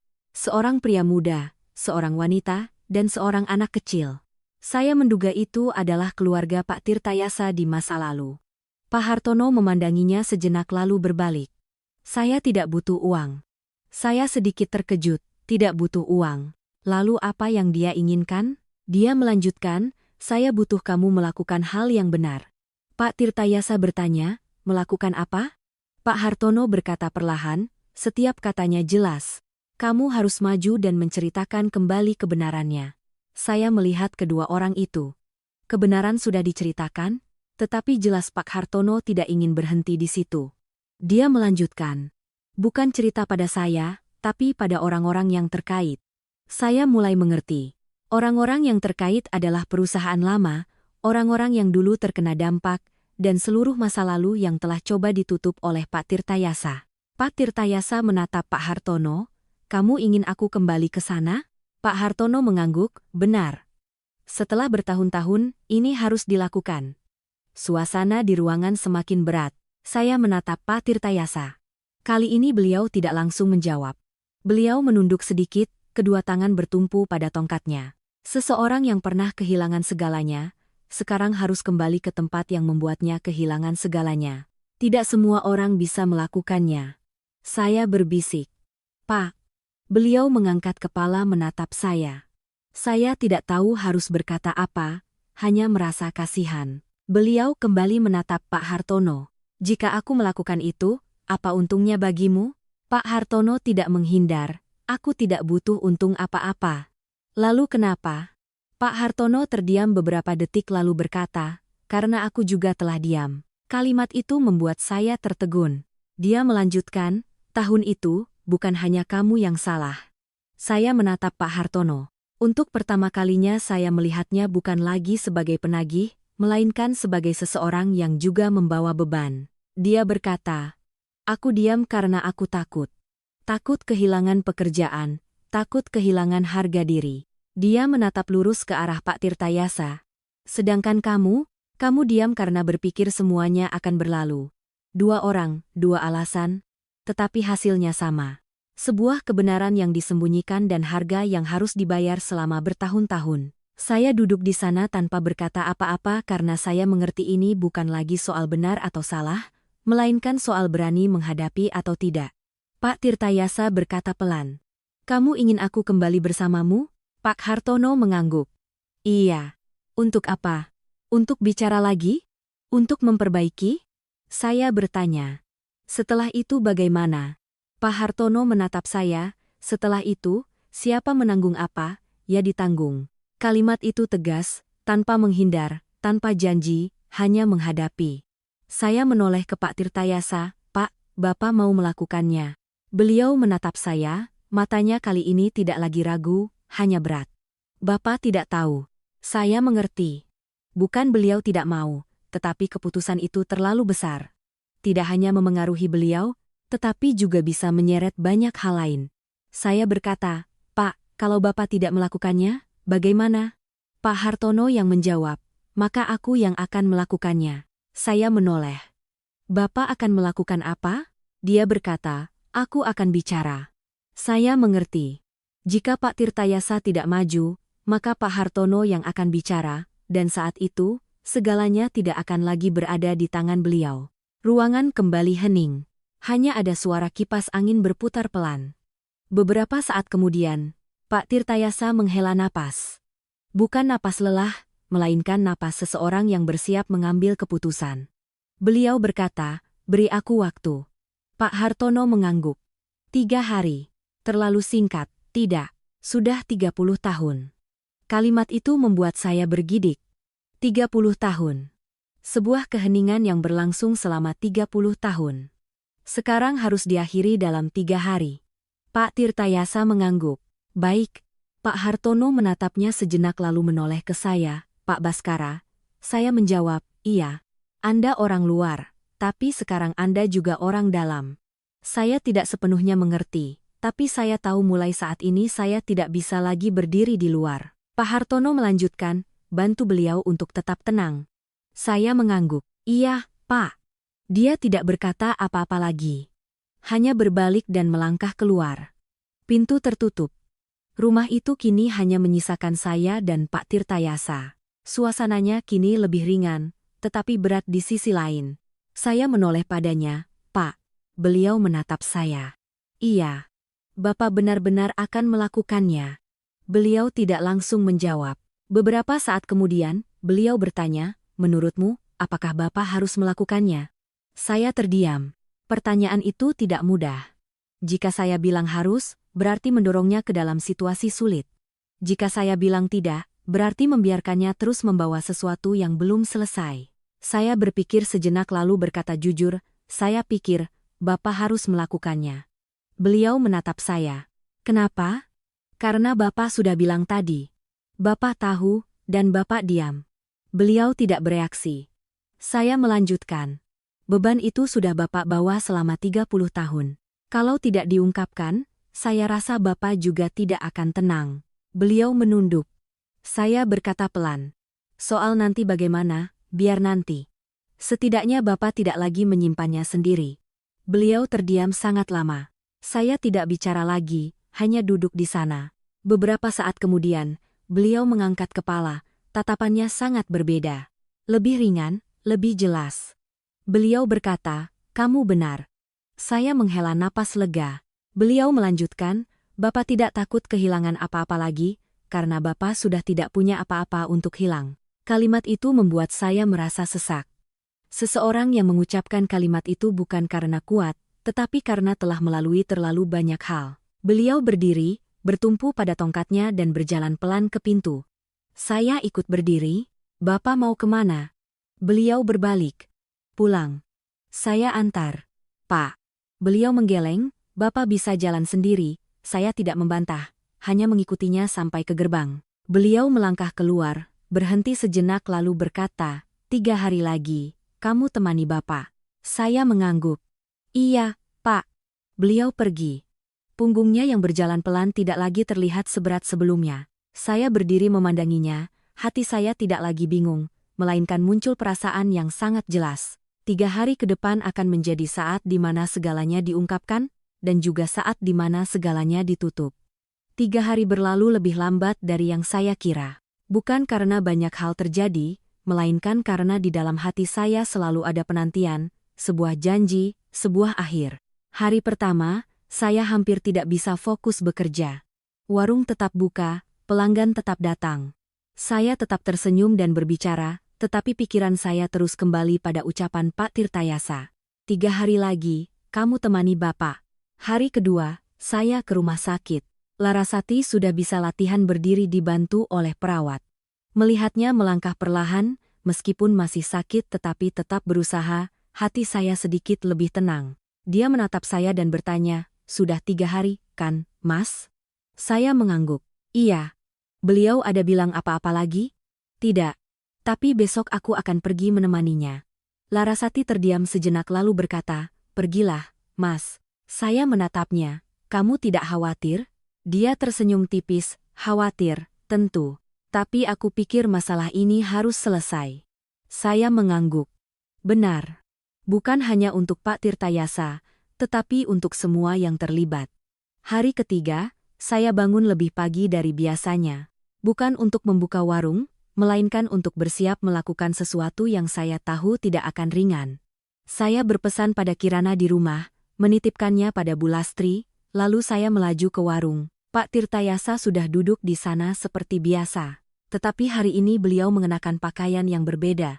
Bukan setelan usang yang biasa, melainkan kemeja dan celana panjang yang rapi. Meskipun lama, tapi bersih. Penampilannya sangat berbeda, tidak lagi seperti pelanggan warung, melainkan seperti seseorang yang akan melakukan tugas penting. Saya mendekat. "Pak." Beliau menatap saya. "Sudah siap?" Saya mengangguk. "Iya, Pak." Beliau berdiri, bertumpu pada tongkatnya, tetapi langkahnya hari ini lebih mantap. Kami tidak banyak bicara, langsung naik motor. Saya memboncengnya mengikuti alamat yang beliau berikan, sebuah gedung tua. Tidak terlalu besar, tetapi terlihat pernah menjadi kantor sebuah perusahaan. Papan nama di depannya sudah usang, tulisannya sebagian telah pudar. Saya menghentikan motor. Pak Tirtayasa menatap gedung itu cukup lama, seolah sedang menatap kembali sebuah bagian dari hidupnya. Saya tidak berkata apa-apa, hanya berdiri di sampingnya. Beberapa saat kemudian, beliau berkata, "Ayo masuk, Nak." Saya mengangguk. Kami melangkah masuk. Di dalam masih ada orang bekerja. Beberapa orang melihat kami, ada yang mengenali, ada yang tidak. Tetapi saat Pak Tirtayasa masuk, ada perhatian yang jelas. Seorang pria parubaya keluar, menatap beliau, lalu tertegun. "Pak Tirtayasa." Beliau mengangguk. "Iya." Pria itu mendekat, suaranya tidak bisa menyembunyikan keterkejutan. "Sudah lama sekali Bapak tidak kembali." Beliau tidak tersenyum, hanya berkata, "Saya datang ada urusan." Pria itu melihat saya, lalu kembali menatap beliau. "Silakan ke ruang atas." Kami mengikutinya. Sebuah ruang rapat yang tidak besar tetapi cukup resmi. Di sana sudah ada beberapa orang duduk, dan Pak Hartono. Dia berdiri saat melihat kami, tidak berkata apa-apa, hanya memandang. Saya berdiri di belakang Pak Tirtayasa, merasa seperti sedang berada di sebuah momen yang sangat penting. Pria parubaya tadi berkata, Pak Tirtayasa, apa yang ingin Bapak sampaikan? Pak Tirtayasa berdiri tegap, tidak duduk. Beliau menatap setiap orang di ruangan itu lalu berkata, "Hari ini saya datang untuk menceritakan kembali sebuah masalah." Seluruh ruangan hening. Beliau melanjutkan, "Masalah 30 tahun yang lalu." Seseorang di ruangan itu sedikit mengerutkan kening. Beliau berkata, "Waktu itu, perusahaan mengalami kerugian uang, semua orang mulai fokus." Beliau melanjutkan, "Saya yang menandatangani surat-suratnya. Tidak ada yang bereaksi, karena hal itu mungkin sudah mereka ketahui." Tetapi beliau melanjutkan, "Tapi hari ini, saya ingin menjelaskan lebih jauh." Seluruh ruangan kembali hening. Beliau menunduk sejenak lalu mengangkat kepala, suaranya tidak keras tapi sangat jelas. "Saya tahu tentang masalah itu." Beberapa orang saling pandang. Beliau melanjutkan, "Saya tidak melakukannya secara langsung, tetapi saya tahu, dan saya diam. Tidak ada yang bicara, tetapi saya lihat jelas tatapan beberapa orang berubah." Beliau berkata, "Itu adalah kesalahan saya." Satu kalimat, tanpa pembelaan, tanpa penjelasan, tetapi cukup. Pak Hartono berdiri di samping, tidak menyela, hanya mendengarkan. Pak Tirtayasa melanjutkan, "Saya sudah menanggung tanggung jawab secara hukum, tetapi saya belum pernah menjelaskan hal ini secara gamblang." Beliau melihat sekeliling, "Hari ini, saya menyampaikannya." Seseorang di ruangan bertanya, "Lalu siapa pelaku utamanya?" Pak Tirtayasa tidak menjawab, hanya berkata, "Orang itu sudah membayar harganya dengan caranya sendiri." "Saya mengerti," beliau tidak ingin menyeret orang lain, hanya mengakui bagiannya. Pria parubaya tadi berkata, "Pak Tirtayasa, mengungkit masalah ini sekarang apa gunanya?" Beliau menatapnya, "Agar saya tidak lagi membawanya." Jawaban itu membuat seluruh ruangan hening. Bukan karena terkejut, melainkan karena tidak semua orang berani berkata seperti itu. Pak Hartono saat ini baru angkat bicara, "Saya juga punya andil." Semua orang menoleh padanya. Dia berkata, "Saya tahu, tapi saya diam." Suasana berubah. Bukan lagi satu orang, melainkan dua orang yang bersama-sama maju dan mengakui. Pria parubaya tadi menghela napas, "Sudah 30 tahun, Pak Hartono berkata, tapi belum selesai." Pak Tirtayasa mengangguk. "Sekarang sudah selesai." Tidak ada perdebatan, tidak ada saling menyalahkan, hanya pengungkapan. Beberapa saat kemudian, pria parubaya itu berdiri. "Masalah ini, kami catat." Dia melihat kedua orang itu, mungkin tidak ada lagi yang ingin menggalinya lebih dalam. "Saya lihat jelas segalanya perlahan menjadi lebih ringan. Bukan karena masalahnya hilang, tetapi karena kebenarannya telah diungkapkan." Pak Tirtayasa menunduk sedikit, "Terima kasih." Lalu beliau berbalik dan melangkah keluar. Saya mengikutinya. Keluar dari gedung itu, beliau berhenti dan menghela napas panjang. Untuk pertama kalinya saya melihatnya bernapas seperti itu, seperti baru saja meletakkan beban yang sangat berat. Saya bertanya, "Bapak baik-baik saja?" Beliau mengangguk. "Baik." Saya menatapnya. Bukan lagi orang yang membawa beban berat seperti sebelumnya, melainkan orang yang telah lega. Beliau menoleh ke saya, "Terima kasih, Nak." Saya menggeleng, "Saya tidak melakukan apa-apa." Beliau tersenyum, "Ada. Kamu ada di sana." Hanya satu kalimat, tetapi saya mengerti. Terkadang tidak perlu melakukan apa-apa, cukup berada di sana saja sudah cukup. Kami naik motor dan pulang. Di perjalanan, beliau tidak berkata apa-apa. Saya juga begitu. Tetapi saya tahu, segalanya telah benar-benar berakhir, dan sisanya hanyalah bagaimana kami melanjutkan hidup. Dalam perjalanan pulang mengantar Pak Tirtayasa kembali ke warung, saya berkendara lebih pelan dari biasanya, bukan karena jalanan ramai, melainkan karena hati saya juga ikut melambat. Perasaan tegang dan cemas selama beberapa hari terakhir kini sirna, digantikan oleh keheningan yang aneh, bukan hampa, melainkan ringan. Beliau duduk di belakang tanpa berkata apa-apa, saya pun tidak bertanya lebih lanjut. Tapi saya tahu, keheningan itu bukan lagi penghindaran, melainkan pertanda bahwa segalanya telah usai. Setibanya di warung, saya memarkir motor dan berbalik untuk membantu beliau turun. Beliau berhenti sejenak di depan warung, memandang ke dalam seolah ini adalah pertama kalinya beliau masuk, tetapi juga seperti sebuah perpisahan dengan sesuatu. Saya berkata, "Silakan masuk, Pak." Beliau mengangguk, melangkah masuk, dan duduk di tempat biasanya. Meja di sudut itu, selama 3 tahun, hampir setiap hari didudukinya. Saya masuk ke dapur dan menyajikan seporsi nasi, masih seperti biasa. Tapi hari ini, saya meletakkannya di hadapan beliau lalu duduk kembali, tidak terburu-buru pergi. Beliau mengambil sumpit dan makan perlahan. Beberapa saat kemudian beliau berkata, "Sudah ringan." Saya tersenyum. "Iya, Pak. Saya juga merasakannya." Beliau mengangguk. Ada hal-hal yang setelah diungkapkan baru terasa betapa ringannya. Saya menatapnya. 30 tahun. Sebuah keheningan.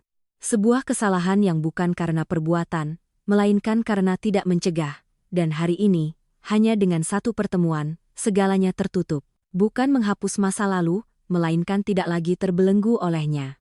Saya bertanya, "Sekarang, bagaimana perasaan Bapak?" Beliau tersenyum tipis, seperti musafir yang berjalan jauh, akhirnya tiba di tujuan. Kalimat itu membuat saya merasa hangat, bukan karena beliau telah memenangkan sesuatu, tetapi karena beliau telah berhasil melepaskan. Beberapa saat kemudian, beliau meletakkan sumpitnya, tidak menghabiskan makanan seperti biasanya. Tapi kali ini saya merasakannya berbeda. Beliau berdiri, tidak duduk lebih lama, tidak berlama-lama. Saya bertanya, "Bapak mau langsung pulang?" Beliau mengangguk. "Iya. Saya ikut berdiri. Saya antar." "Pak." Beliau menggeleng. "Tidak perlu, Bapak bisa jalan sendiri." Saya menatapnya. Bukan karena beliau tidak bisa jalan, tetapi karena saya ingin berbuat sesuatu lagi untuknya. Tapi beliau menatap saya dan berkata lembut, "Sudah 3 tahun, Nak. Kamu sudah cukup memberiku." Saya tersenyum, "Saya tidak memberi apa-apa, Pak." Beliau menatap saya, tatapannya sangat jelas. "Ada. Hanya satu kata, tapi saya tidak membantah, karena saya paham, setiap orang memandangnya berbeda." Beliau melangkah ke pintu, berhenti, lalu berbalik menatap saya. "Hiduplah terus seperti ini." Saya mengangguk. "Iya, Pak."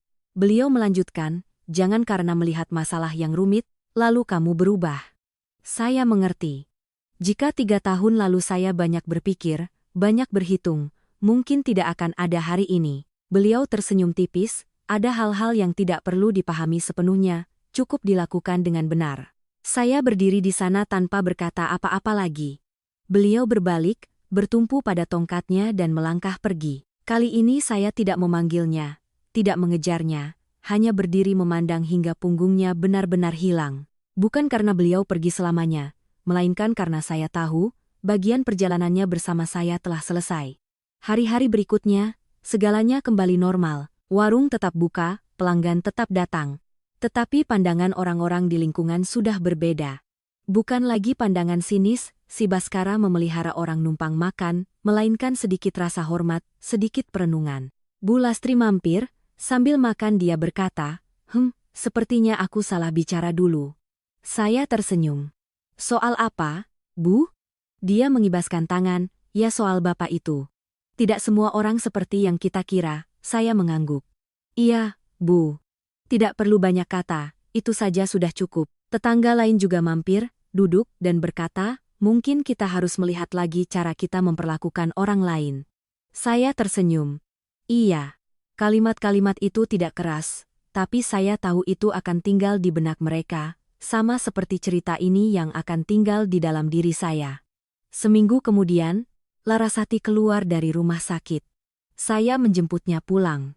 Gang hari itu cerah, Kirana berlari keluar memeluk ibunya. Banyu berdiri di belakang sambil tersenyum. Pemandangan itu biasa saja, tapi bagi saya, itu sudah cukup. Malamnya, kami sekeluarga makan malam bersama. Bukan hidangan mewah, hanya beberapa lauk sederhana, tapi suasananya hangat. Larasati menatap saya dan berkata, "Mas, aku rasa kita tidak butuh banyak hal." Saya mengangguk. "Iya, cukup hidup dengan benar." Saya tersenyum. "Iya." Banyu bertanya, "Ayah, Pak Tirtayasa kemana?" Saya menatap anak saya lalu berkata, "Beliau melanjutkan perjalanannya." Dia mengangguk, "Beliau orang baik ya, ya." Saya mengusap kepalanya. "Iya.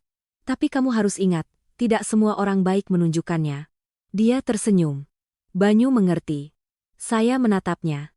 Semoga dia akan mengingatnya, bukan mengingat ceritanya, melainkan mengingat cara hidupnya. Malam itu saya keluar, duduk sendirian memandangi gang yang akrab. Teringat hari pertama Pak Tirtayasa berdiri di depan pintu warung. Jika hari itu saya tidak memanggilnya masuk, mungkin cerita ini tidak akan pernah ada.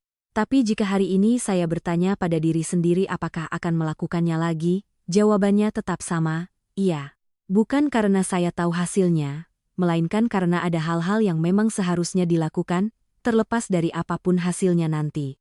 Saya menghela napas pelan, hati saya tidak lagi terbebani apapun, hanya tersisa satu hal yang sangat jelas. Memberi tidak selamanya langsung terlihat hasilnya. Tapi jika tulus, suatu saat akan kembali. Tidak dengan gemuruh, tidak dengan pamer, hanya pada waktu yang tepat dan dengan cara yang cukup.